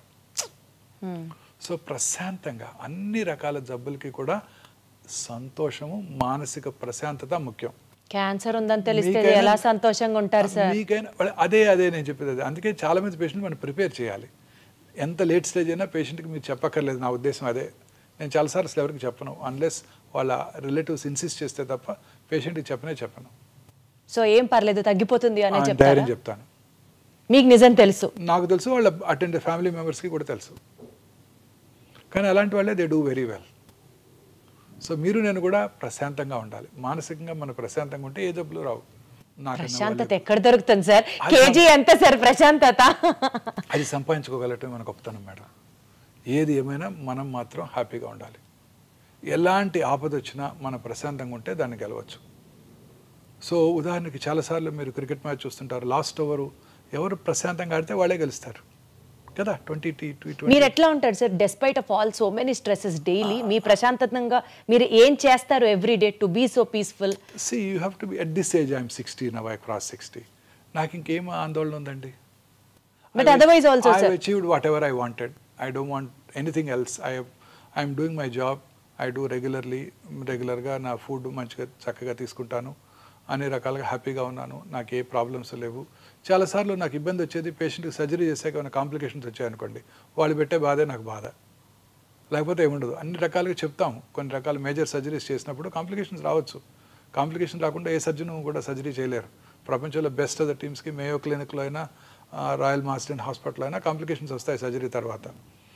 పేషెంట్స్ ఆ కాంప్లికేషన్ వచ్చినప్పుడు రిలేటివ్స్ మాకు చాలా ఇబ్బంది పెడుతుంటారు.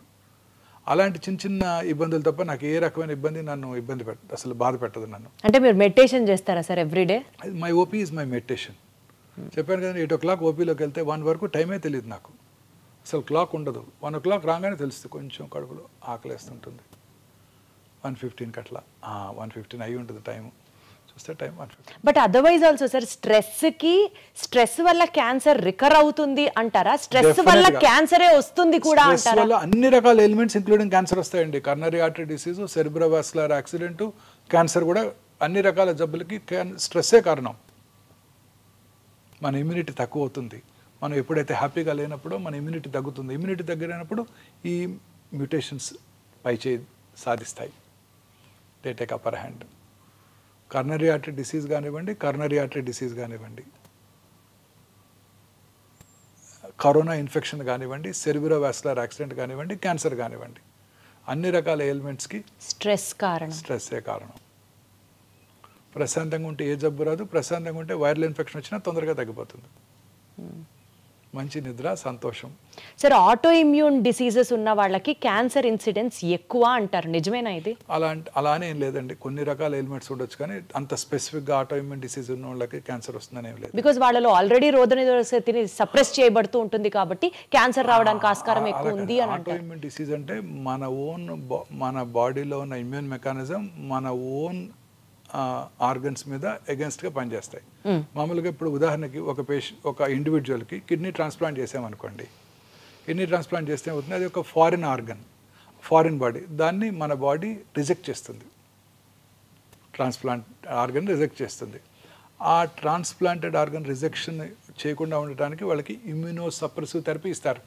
కిడ్నీ ట్రాన్స్ప్లాంట్ తర్వాత కానీ, హార్ట్ ట్రాన్స్ప్లాంట్ కానీ, లివర్ ట్రాన్స్ప్లాంట్ తర్వాత కానీ ఆ ఇమ్యూనోసప్రెసివ్ థెరపీ ఇచ్చినప్పుడు ఆ రిజెక్షన్ని మనం ప్రివెంట్ చేయగలుగుతాం. బట్ క్యాన్సర్స్ రావడానికి అవకాశం ఉంటుంది. Exactly sir. ఇప్పుడు ఒక పేషెంట్కి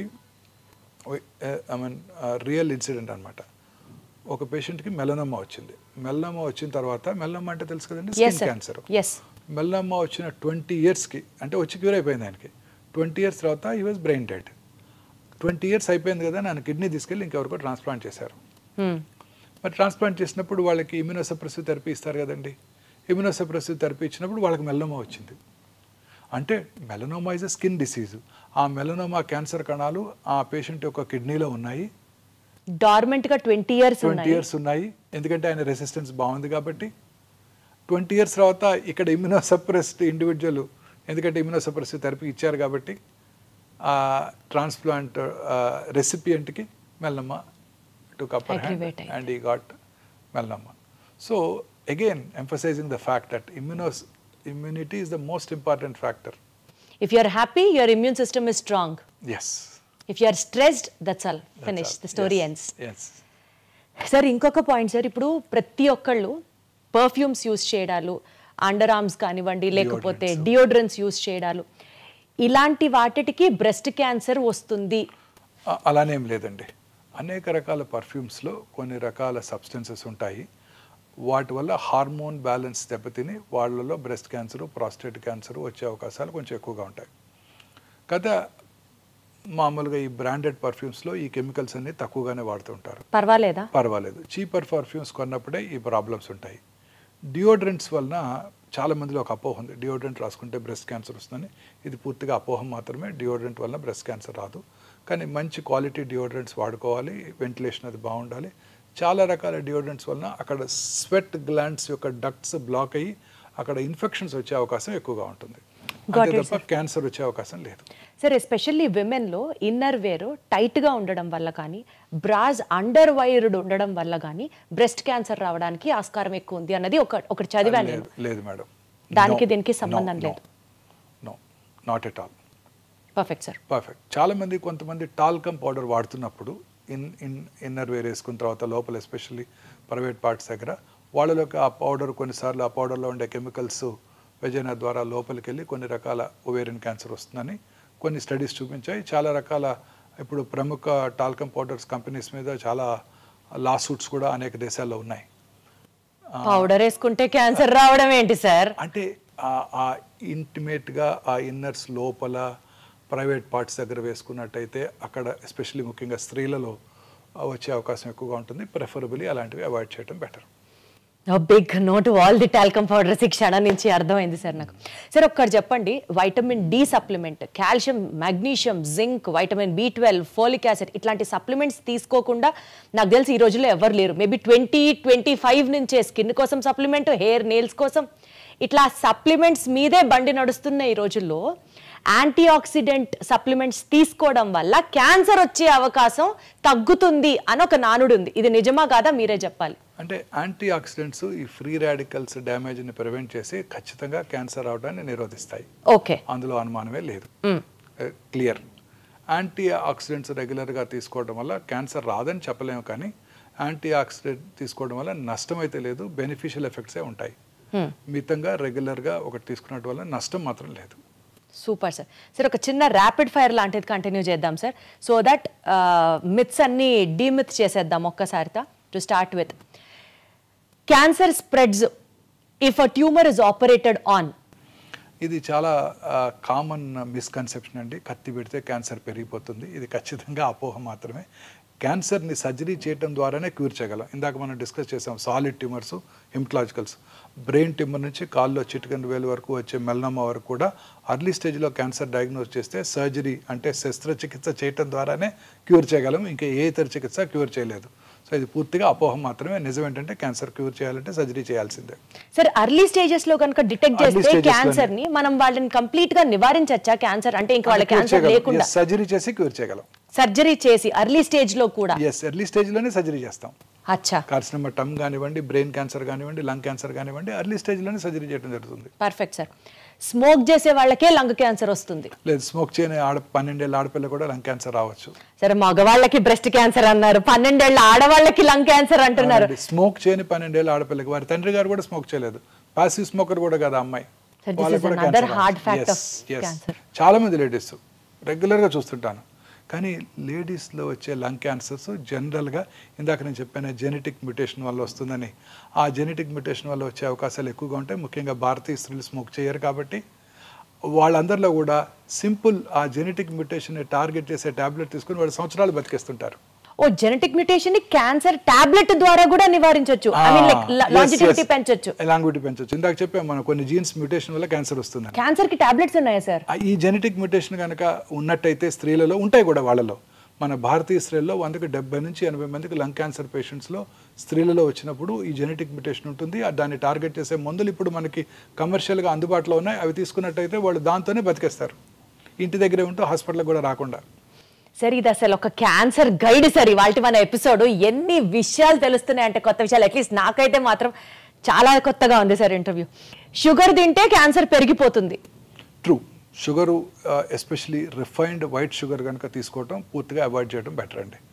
కాంప్లెక్స్ షుగర్స్ తీసుకోవటం, ప్రాసెస్డ్ షుగర్స్ని అవాయిడ్ చేస్తూ కాంప్లెక్స్ కార్బోహైడ్రేట్స్ తీసుకోవటం మంచిది. ఒకసారి క్యాన్సర్ వస్తే తిరిగి మళ్ళీ వస్తూనే ఉంటుంది. క్యాన్సర్ కనుక వచ్చినట్టయితే తిరిగి వచ్చే అవకాశాలు ఎక్కువగా ఉంటాయి. అది ఆ క్యాన్సర్ యొక్క డిసీజ్ స్టేజ్ని బట్టి, క్యాన్సర్ యొక్క బిహేవియర్ని బట్టి ఆధారపడి ఉంటుంది. క్యాన్సర్కి సంబంధించి మనకి స్క్రీనింగ్ టెస్ట్లు ఏ ఏజ్ నుంచి చేయించుకోవడం మన లైఫ్ స్టైల్లో ఒక భాగం అయిపోవాలి సార్? అంటే డిఫరెంట్ క్యాన్సర్స్కి డిఫరెంట్గా ఉంటాయండి. ఉదాహరణకి బ్రెస్ట్ క్యాన్సర్ ఉందనుకోండి, ఫ్యామిలీ హిస్టరీ ఉన్న వాళ్ళు 40 years నుంచే రెగ్యులర్గా స్క్రీనింగ్ చేసుకుంటూ ఉండాలి. మ్యామోగ్రఫీ పరీక్ష సంవత్సరానికి ఒకసారి చేసుకుంటూ ఉండాలి. ఫ్యామిలీ హిస్టరీ లేని వాళ్ళు కూడా ఎస్పెషల్లీ మిడిల్ ఇన్కమ్ గ్రూప్స్లో ఉండే స్త్రీలు 50 years దాటిన తర్వాత రెగ్యులర్గా అప్ టు 65 రెగ్యులర్గా మ్యామోగ్రఫీ స్క్రీనింగ్ చేయించుకోవాలి. అలాగే ప్రతి స్త్రీకి కూడా 20 ఏళ్ళ నుంచే వారికిగా వారు పరీక్ష చేసుకుంటూ వారి యొక్క శరీరం మీద అవగాహన పెంచుకుంటూ వారి బ్రెస్ట్ని ఎగ్జామిన్ చేసుకుంటూ స్నానం చేసేటప్పుడు కూర్చొని, పడుకున్నప్పుడు రూమ్కి వచ్చాక పడుకొని రెగ్యులర్గా ఎగ్జామిన్ చేసుకోవడం ద్వారా వాళ్ళ శరీరం మీద అవగాహన పెరిగి ఆ బ్రెస్ట్లో వచ్చే చిన్న చిన్న మార్పులను వాళ్ళు గ్రహించి వారి డాక్టర్ దృష్టికి తీసుకెళ్ళగలుగుతారు. అలాగే గర్భసించి ముఖద్వార cancer, once they are sexually active, marriage అయిన తర్వాత వాళ్ళు ప్యాప్స్మియర్ టెస్టింగ్ ఫస్ట్ 3 years, ఆ 3 years కనుక నార్మల్గా ఉన్నట్టయితే ఆ తర్వాత కూడా రెగ్యులర్గా ఇంటర్వెల్స్లో ఇయర్లీ ఒకసారి డాక్టర్తో పరీక్ష చేయించుకోవటం, లేడీ డాక్టర్తో. అదే టైంలో బ్రెస్ట్ ఎగ్జామినేషన్ ఎలా చేసుకోవాలో నేర్చుకోవటం, ఆఫీస్ ఎగ్జామినేషన్ సంవత్సరానికి ఒకసారి అవసరమైతే ముఖ్యంగా కోస్టల్ ఏరియాస్లో ఉన్న స్త్రీలంతా కూడా ప్యాప్స్మియర్ చేయించుకోవటం very important. This is only for women sir? మగవాళ్ళకి ఎలాంటి ప్రీ క్యాన్సర్ టెస్ట్లు అక్కర్లేదా? మగవాళ్ళకి ప్రాస్టేట్ క్యాన్సర్కి ఒక టెస్ట్ ఉందండి. 50 years దాటిన తర్వాత ప్రతి పురుషుడు కూడా రెగ్యులర్గా simple blood test PSA prostate specific antigen test చేసుకోవడం ద్వారా క్యాన్సర్ అవడానికి ముందుగా పసిగట్టవచ్చు. ఇంత ముందు కాలంలో ప్రాస్టేట్ క్యాన్సర్ భారతదేశంలో ఎక్కువగా కనబడేది కాదు. ఇప్పుడు 2022 ICMR స్టడీలో ఇది సెకండ్ కామనెస్ట్ క్యాన్సర్ భారతదేశంలో కూడా. సో అందుకని ప్రతి పురుషుడు కూడా రెగ్యులర్గా ఈ PSA టెస్ట్ చేయించుకుంటూ ఉండాల్సి ఉంటుంది. అలాగే స్మోక్ చేసే పురుషులు ఎస్పెషలీ 10 years కనుక స్మోక్ చేస్తే రోజుకు ఒక cigarette packet 10 cigarettes తాగినట్టయితే 10 smoke years అంటారు. వాళ్ళు రెగ్యులర్గా 6 నెలలకు ఒకసారి లో డోసేజ్ CT స్కాన్ మెషిన్స్తో CT స్కాన్ చేయించుకోవడం ద్వారా క్యాన్సర్ అవటాన్ని ముందుగా పసిగట్టవచ్చు. ఈ 2 క్యాన్సర్స్కే స్క్రీనింగ్ అందుబాటులో ఉంది పురుషుల్లో. స్త్రీలలో బ్రెస్ట్ క్యాన్సరు, గర్భసంచి ముఖద్వార క్యాన్సర్కి రెగ్యులర్గా స్క్రీన్ చేసుకుంటూ ఉండాలి. మిగతా క్యాన్సర్స్కి సిమ్టమ్స్ ఎప్పుడైనా ఉంటే వారు చెక్ చేసుకుంటూ ఉన్నట్టుగా సరిపోతుంది. సరే, ఎస్పెషల్లీ ఎక్కడా లేనటువంటి టెక్నాలజీ కానీ ఎక్విప్మెంట్ కానీ క్యాన్సర్ డయాగ్నోసిస్ దగ్గర నుంచి ట్రీట్మెంట్ దాకా వీ హ్యావ్ ఎట్ ఒమేగా అని విన్నాను. Something about that sir. ఇప్పుడు అనేక రకాలైన టెస్ట్లో ఇప్పుడు కామన్గా ఈ CT స్కాన్ చేసుకున్నప్పుడు, పెట్ స్కాన్ చేసుకున్నప్పుడు, చాలామందిలో ఒక చిన్న మ్యామోగ్రఫీ చేసుకున్నప్పుడు చాలామందిలో ఒక అపోహ, ఈ స్క్రీనింగ్ టెస్ట్ ద్వారా రేడియేషన్ ఎక్స్పోజర్ ఉంటుంది, ఆ రేడియేషన్ ఎక్స్పోజర్ వల్ల క్యాన్సర్ వస్తుంది అని భయపడుతూ ఉంటారు. ఇప్పుడు ఈ కొత్తగా వచ్చిన డిజిటల్ మ్యామోగ్రఫీ మెషిన్లో రేడియేషన్ ఎక్స్పోజర్ చాలా తక్కువ. ప్రతి స్త్రీ కూడా ఖచ్చితంగా 40 years వచ్చిన దగ్గర నుంచి ఫ్యామిలీ హిస్టరీ కనుక ఉన్నట్టయితే స్క్రీనింగ్ చేసుకోవటం, అదర్వైజ్ 50 తర్వాత చేసుకోవడం వల్ల ఎటువంటి రిస్క్ ఉండదండి. ఇప్పుడు చాలామంది క్యాన్సర్ పేషెంట్ కూడా PET-CT స్కాన్ చేసుకోమని కానీ దానివల్ల రేడియేషన్ ఉంటుందట కదండి అని అడుగుతారు. నార్మల్ అనలాగ్ PET స్కాన్స్లో రేడియేషన్ ఎక్స్పోజర్ 24 millisieverts ఉన్నట్టయితే ఈ కొత్త AI పవర్డ్ డిజిటల్ PET-CT స్కాన్లో రేడియేషన్ ఎక్స్పోజర్ 8 millisieverts. అలాగే ఇప్పుడు PET-MR కూడా అందుబాటులోకి వచ్చింది. ఆ PET-MR అసలు రేడియేషన్ ఎక్స్పోజరే ఉండదు, చాలా మినిమం 95% డోస్ తగ్గిపోతుంది. సో వీటిలో రేడియేషన్ ఎక్స్పోజర్ ఉండదు, వీటి వల్ల క్యాన్సర్ వచ్చే అవకాశం లేదు. సో చక్కగా హ్యాపీగా మనం ఆ పరీక్ష చేయించుకోవడం ద్వారా క్యాన్సర్ రావటాన్ని, క్యాన్సర్ స్టేజ్ని, క్యాన్సర్ తిరిగి రావటాన్ని కూడా పసిగట్టవచ్చు. సార్, క్యాన్సర్ ఉంది అని తెలిసిన తర్వాత ఎమోషనల్గా ఫ్యామిలీస్ చేసే మిస్టేక్ ఏంటి sir? Maybe because of stress కానివ్వచ్చు, తెలిసిన వాళ్ళకి క్యాన్సర్ వచ్చింది అన్న భయం కావచ్చు. యూజువల్లీ ఎలాంటి మిస్టేక్స్ చేస్తూ ఉంటారు?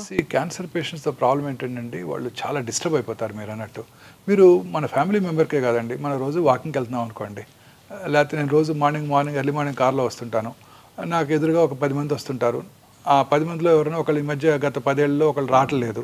ఎందుకు రావట్లేదు? వాళ్ళకి ఏదో క్యాన్సర్ ఉంది తెలిస్తే ఆ మనిషి మనకు తెలియకపోయినా మనం డిస్టర్బ్ అవుతాం 2 రోజులు. అయ్యో ఆయన క్యాన్సర్ వచ్చిందంట. మనకే కాదు, మన నైబర్హుడ్లో ఎవరికైనా క్యాన్సర్ వచ్చినా మనం ఇమీడియట్గా డిస్టర్బ్ అవుతాం. ఈ ఎమోషనల్ ట్రామాలో పొరపాటున మిస్టేక్స్ చేసేస్తూ ఉంటారు కదా సార్? తప్పనిసరిగా ఈ ఎమోషనల్ ట్రామాలో వాళ్ళు చాలామంది ఫ్యామిలీ మెంబర్స్ ఉంటారు. ఒకళ్ళు ఒక చోటకి వెళ్దాం అంటారు, ఒకళ్ళు ఇంకో హాస్పిటల్కి వెళ్దాం అంటారు, అలా ట్రీట్మెంట్ డిలే చేసేస్తుంటారు. తర్వాత కొంతమంది అసలు అలోపతి ట్రీట్మెంటే వద్దు, మనం న్యాచురోపతి ట్రీట్మెంట్కి వెళ్దాము. అది ఎఫెక్టివా సార్? ఏముండదండి, షిమోగాకి వెళ్దాం, షిమోగా మెడిసిన్ తీసుకుందాం, లేకపోతే ధర్మస్థల వెళ్దాం, ధర్మస్థల మెడిసిన్ తీసుకుందాం, టిబెటిన్ మెడిసిన్ తీసుకుందాం. ఇలాంటివన్నీ కూడా ఎక్కువైపోతున్నాయండి. చక్కగా క్యాన్సర్ ట్రీట్మెంట్ తీసుకుంటున్న వాళ్ళు కూడా, చక్కగా క్యూర్ అవుతున్న వాళ్ళు కూడా ఇవన్నీ వేస్ట్, ఇవి తీసుకున్నా కానీ తిరిగి వస్తుంది, మా ఇంటి పక్కన ఆయనకు తిరిగి వచ్చింది, వాళ్ళు షిమోగా వెళ్ళి వైద్యం చేసుకున్నారని అక్కడికి వెళ్ళి ఈ ట్రీట్మెంట్ మానిపించి అక్కడ తీసుకెళ్ళి వైద్యం చేస్తుంటారు. అంటే వాళ్ళకేదో వీళ్ళ మీద కోపంతో కాదు, వాళ్ళకేదో ఇతనికి హెల్ప్ చేద్దామని ఆశతో. పైగా ఈ ట్రీట్మెంట్ అంతా కొంచెం ఎక్స్పెన్సివ్గా ఉంటుంది అలోపతి వైద్య విధానంలో. సో వాళ్ళు తట్టుకోలేరు, పేదవాడు కదా, ఇతను షిమ్మగా తీసుకెళ్తే అక్కడ తక్కువ ఖర్చులో వైద్యం అయిపోతుంది అని అక్కడికి వెళ్తూ ఉంటారు. ఇది ఖచ్చితంగా డెఫినెట్గా క్యాన్సర్ క్యూర్ అయ్యే అవకాశాలు బాగా తగ్గిపోతాయండి. సో క్యాన్సర్ ట్రీట్మెంట్లో బ్రేక్ రావటం, క్యాన్సర్ ట్రీట్మెంట్ని నిలిపివేసి ఇతరత్ర ఆల్టర్నేటివ్ ట్రీట్మెంట్స్ తయారు చేయడం, ముఖ్యంగా ఇండియాలో ఫినాన్షియల్ ప్రాబ్లమ్స్ ఏనండి. వేరే ఆల్టర్నేటివ్ మోడ్స్ ఆఫ్ ట్రీట్మెంట్ కోసం డిపెండ్ అవుతున్నారు. ఫినాన్షియల్ ప్రాబ్లమ్స్, ఇది ఎక్స్పెన్సివ్గా ఉంటుందని ఒక అపోహ కూడా ఉంది. అన్ని క్యాన్సర్ ట్రీట్మెంట్స్ ఎక్స్పెన్సివ్గా ఉండవు. ఎక్స్పెన్సివ్ ట్రీట్మెంట్ అందుబాటులో ఉంటుంది, చీపర్ ట్రీట్మెంట్స్ అందుబాటులో ఉంటాయి. మీరు కారు కొనుక్కోవాలంటే అందరూ 50 లక్షలు పెట్టి బెంజ్ కారు కొనుక్కోకర్లేదు, 2 లక్షలకి మారుతి కారు కూడా లభ్యం అవుతుంది కదా. అర్లీగా డిటెక్ట్ చేసి డాక్టర్ దగ్గరికి రాగలిగితే, డాక్టర్ హెల్ప్ తీసుకుంటే, అర్లీగా కనుక డిటెక్ట్ అయితే తక్కువలోనే అయిపోవచ్చు కదా సార్. అసలు ఎట్లా తెలుస్తుంది sir science and symptoms of cancer ఏంటి చెప్పండి? అదే మెయిన్ ప్రాబ్లం అండి. Cancer is a silent killer. Symptoms ఏమి కలిగించదు. చాలాసార్లు లేట్ స్టేజ్లోనే సిమ్టమ్స్ వస్తాయి.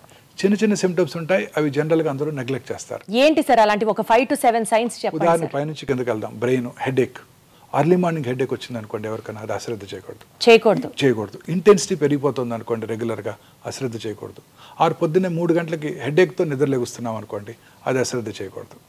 హెడేక్తో పాటు వామిటింగు, మెమరీ లాసు, ఫిట్స్ రావడం ఉంటే ఖచ్చితంగా అది బ్రెయిన్ ట్యూమర్ని సూచిస్తుంది. కొన్ని ఫంక్షనల్ అబ్నార్మాలిటీస్, సడన్గా జ్ఞాపక శక్తి తగ్గిపోవటం, జ్ఞాపక శక్తి తగ్గిపోవటం, విజన్ డిస్టర్బెన్సెస్ రావటం, ఇవన్నీ కూడా బ్రెయిన్ ట్యూమర్ లక్షణాలు. చిన్న ఎరుపు తెలుపు మిళితమైన ప్యాచెస్ రావటం ఓరల్ క్యావిటీలో, నాలుక మీద కానివ్వండి, బక్కల క్యావిటీలో కానివ్వండి, మానని పుండు, మానని నొప్పి లేని పుండు, నొప్పి లేని పుండు క్రమంగా పెరుగుతోంది మానకుండా, అది క్యాన్సర్ పుండు కావచ్చు. అలాగే బ్లడ్ రావటం, ఎక్కడి నుంచి ఓరల్ క్యావిటీలోంచి కానీ స్వరపేట నుంచి కానీ ఎక్కడి నుంచి బ్లడ్ రావటం, feeling of foreign body sensation థ్రోట్లో, తర్వాత వాయిస్ బొంగురుపోవటం, వెరీ కామన్ సిమ్టమ్ స్వరపేట క్యాన్సర్కి, లంగ్ క్యాన్సర్కి. మానని దగ్గు, చాలామంది నెగ్లెక్ట్ చేస్తారు స్మోకర్స్. లాస్ట్ ఇయర్ కూడా ఇలానే వచ్చింది, అప్పుడు సిటీ స్కాన్ కూడా చేయించారు, నార్మల్గా ఉందంటారు. మానని దగ్గు, తగ్గినప్పుడు ఫ్లెమ్లో బ్లడ్ రావటం, లో గ్రేడ్ చెస్ట్ పెయిన్ రావటం, ఆకలి తగ్గిపోవటం. ఈ 3 వెరీ ఇంపార్టెంట్ సిమ్టమ్స్ అండి. ఆకలి తగ్గటం, తినాలని పెంచిపోవటం, బ్రేక్ఫాస్ట్ టేబుల్ దగ్గరికి వెళ్ళటం, తినకుండా వెనక్కి రావటం, అయితే నువ్వు ఇడ్లీ తినగానే ఒక ఇడ్లీ తినగానే పొట్ట ఫుల్ అయినట్టు ఉండటం, ఇవి అలాగే లో గ్రేడ్ ఫీవరు, కొంచెం అలసటగా ఉండటం, ఇవన్నీ ఎప్పుడు కూడా అశ్రద్ధ చేయకూడదు. అలాగే మింగుతున్నప్పుడు ఫుడ్ అడ్డం పట్టడం, ముందు సాలిడ్స్ అడ్డం పట్టడం, తర్వాత లిక్విడ్స్ కూడా అడ్డం పట్టడం, తర్వాత స్టమక్ క్యాన్సరు, సౌత్ ఇండియన్ మెన్లో కామనెస్ట్ క్యాన్సరు, కొంచెం ఫుడ్ తినగానే పొట్ట ఫుల్ అయిపోయినట్టు ఉండటం, రోజు బ్రేక్ఫాస్ట్కి 4 ఇడ్లీలు తింటాం, ఇప్పుడు 1-2 తినగానే పొట్ట ఫుల్ అయిపోతుంది, నాకేదో గ్యాస్ ఉంది, గ్యాస్ పట్టేసింది అనుకుంటారు తప్ప క్యాన్సర్ ఉందని ఎవరు అనుకోరు. వామిటింగ్ రావటం, బెల్చింగ్స్ ఎక్కువగా రావటం, అన్డైజెస్టెడ్ ఫుడ్ ఉన్నప్పుడు ఆ బెల్చింగ్, ఫౌల్ స్మెల్లింగ్ బెల్చింగ్ రావటం, ఆ తర్వాత వామిటింగ్ రావటం, వామిటస్లో రక్తం పట్టడం, వెయిట్ తగ్గిపోవటం, ఇవన్నీ కూడా గ్యాస్ట్రిక్ క్యాన్సర్ లక్షణాలు. మలమూత్ర విసర్జన అలవాట్లో మార్పు రావటం, మోషన్లో బ్లడ్ పట్టడం, రకరకాలుగా చాలాసార్లుగా మోషన్ పాస్ చేయటం, మోషన్లో గమ్ లాంటి వైటిష్ మెటీరియల్ రావటం, బ్లడ్ రావటం, యూరిన్లో బ్లడ్ పట్టడం, ఇంటర్మెన్స్ట్రల్ బ్లీడింగ్, పీరియడ్స్ కాని టైంలో బ్లడ్ రావటం, పోస్ట్ కాయిటల్ బ్లీడింగ్ ఉండటం, లో గ్రేడ్ లోవర్ అబ్డామినల్ పెయిన్, గర్భసంచి ముఖద్వార క్యాన్సర్ లక్షణాలు. బాడీలో ఎక్కడైనా ఏదైనా లంపు క్రమం తప్పకుండా పెరిగిపోవటం, నొప్పి లేకుండా ఉండటం, పుట్టుమచ్చలు ఎస్పెషల్లీ పుట్టుమచ్చలో సైజు ర్యాపిడ్గా పెరగటం, ఫ్లేక్స్గా పెల్సులుగా ఊడిపోవటం, కలర్ మారటం, ఇర్రెగ్యులర్గా తయారవటం, పుట్టుమచ్చ నుంచి పుండు పట్టడం, బ్లడ్ రావటం, ఇవన్నీ కూడా పుట్టుమచ్చలు క్యాన్సర్గా మారుతున్నాయని మనం గ్రహించాలన్నమాట. మీరు చెప్పిన ఈ కామన్ సిమ్టమ్స్ యూజువల్లీ అవాయిడ్ చేసేవే సార్. కొంచెం అరక్కపోయినా ఈ రోజు అరగలేదులే అనుకుంటాం, కానీ అమ్మో ఇక్కడ ఏదో ఉంది అని అయితే నెగ్లెక్ట్ చేస్తాం.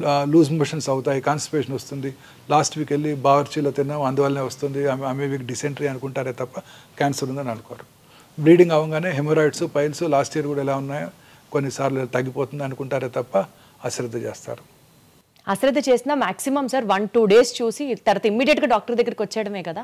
ఎనీ సిమ్టమ్ అండి పర్సిస్టెంట్గా ఉన్నట్టయితే, బ్లీడింగ్ అవుతూనే ఉంది గత వారం రోజులుగా 15 రోజులుగా అంటే అశ్రద్ధ చేయకూడదు. హెమరాయిడ్స్ ఉన్నాయి అనుకోకూడదు. ఒకవేళ వెళ్ళి డాక్టర్ చూపించుకొని హెమరాయిడ్స్ ఉన్నా ఆ హెమరాయిడ్స్కి ట్రీట్మెంట్ తీసుకోవాలి. ట్రీట్మెంట్ తీసుకున్నాక బ్లీడింగ్ ఆగిపోవాలి. చాలాసార్లు హెమరాయిడ్స్ ఉంటాయి, దానిపైన ఒక 5 సెంటీమీటర్ల దూరంగా క్యాన్సర్ కూడా ఉంటుంది. హెమరాయిడ్స్కి సర్జరీ చేయించుకుంటారు, అది మిస్ అవుతారు కూడా. సార్ ఇప్పుడు క్వశ్చన్ ఏంటంటే, క్యాన్సర్ రాకుండా ఉంటే మనం ఏం చేయాలి సార్?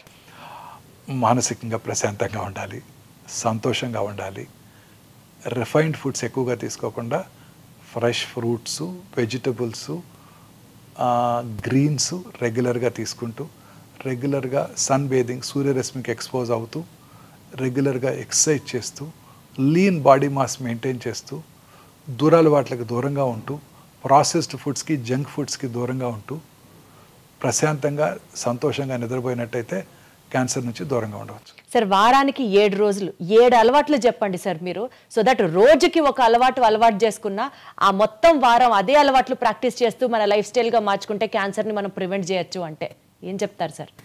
ఇప్పుడు చెప్పిన అన్ని ఎవ్రీ డే 1 కొత్త హ్యాబిట్ నేర్చేసుకోవటమే.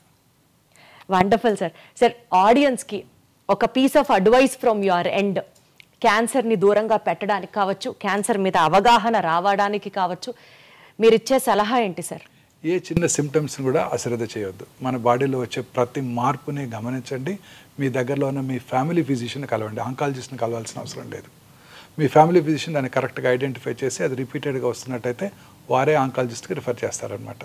ప్రశాంతంగా ఉండండి, మానసికంగా ధైర్యంగా ఉండండి, మంచి ప్రాపర్ ఫుడ్ తీసుకుంటూ, ఫ్రెష్ ఫ్రూట్స్, వెజిటబుల్స్ రెగ్యులర్గా తీసుకుంటూ, రెడ్ మీట్, ప్రాసెస్డ్ ఫుడ్స్ తక్కువగా తీసుకుంటూ, ఫ్యాటీ ఫుడ్స్, బయట దొరికే ఫుడ్స్ తక్కువగా తీసుకుంటూ, రెగ్యులర్గా ఎక్సర్సైజ్ చేస్తూ, ముఖ్యంగా సన్లైట్కి ఎక్స్పోజ్ అవుతూ, లీన్ బాడీ మాస్ మెయింటైన్ చేయండి. దూరాల వాటికి ఖచ్చితంగా దూరంగా ఉండండి. సార్ అసలు ప్రశాంతంగా ఉండండి అని ఇంత ప్రశాంతంగా చెప్తున్నారు కదా సార్. మీకంటే డెఫినెట్లీ వర్క్ ఈజ్ వర్షిప్ అనుకుంటారు కాబట్టి ఇక్కడికి వస్తారు, హాస్పిటల్లో ఉంటారు, మీకు అదే ప్రశాంతత అనుకుందాం సార్.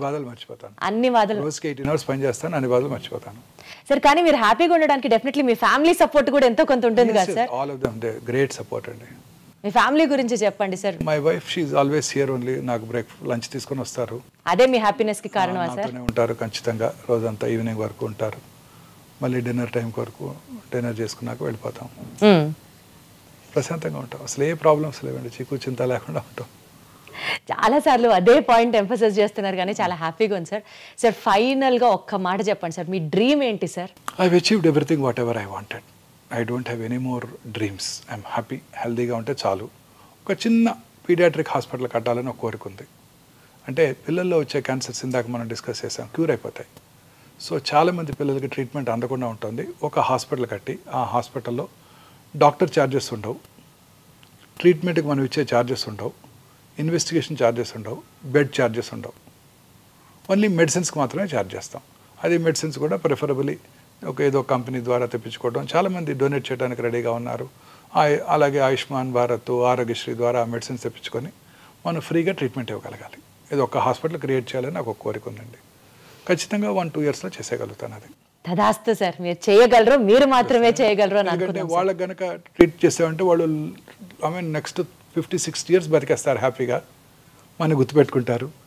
ట్రీట్ చేసాము, అతను బ్రతికాడు, ఆ పిల్లవాడు బ్రతికి పెద్ద డాక్టర్ అయ్యాడో లేకపోతే పెద్ద ఇంజనీర్ అయ్యాడోనే మనకి సంతృప్తిగా కూడా ఉంటుంది. పిల్లలకి ట్రీట్మెంట్ ఇస్తే చాలా హ్యాపీగా ఉంటుంది అనమాట. సో ఇది ఒక్కటి చేయాలని నా కోరిక అండి, ఖచ్చితంగా చేస్తాను. ఖచ్చితంగా చేస్తారు సార్. ఆ దేవుడు మీకు మొత్తం పవర్ ఇవ్వాలి to achieve all your dreams. అని any kid walking into this hospital should get free treatment. ఇది ఒకటే కోరిక. అద్భుతం సార్. సార్ ఆ దేవుడు మీకు మొత్తం పవర్ ఇచ్చి మీరు అనుకున్న డ్రీమ్ అది నెరవేర్చి చాలా మంది చిన్నారుల్లో క్యాన్సర్ని నివారించడం, అరికట్టడం, వాళ్ళ యొక్క ఫ్యూచర్ లైఫ్ స్ట్రాంగ్గా ఉండాలని ఆ శక్తి దేవుడు మీకు ఇవ్వాలని మనస్ఫూర్తిగా కోరుకుంటున్నాం sir. Thank you so much sir. One of the interviews which enlightened me so much on this subject is thank you so much sir for that. Thank you, madam. And for more videos, please subscribe to iDream. Please subscribe to iDream. Please subscribe iDream. And please subscribe to iDream. For more videos, subscribe to iDream. please like, share and subscribe to the channel. Congratulations, iDream. Subscribe to iDream. Subscribe to iDream. So subscribe to iDream Media. iDream ki iDream team andarki huge congratulations. Please subscribe iDream Media. Please subscribe to iDream. Subscribe iDream. Please subscribe to iDream. iDream అంటే నా కళల channel subscribe చేసుకున్న నోరు తిరుగుతలేదు, మీరైతే గంట గుర్తు కొట్టండి. For more such videos, please subscribe to iDream. Subscribe to iDream. Please subscribe to iDream. Please subscribe iDream Media. Please do subscribe to iDream. Please subscribe to iDream Media. For best entertainment and information, please subscribe iDream. And don't forget to subscribe to iDream.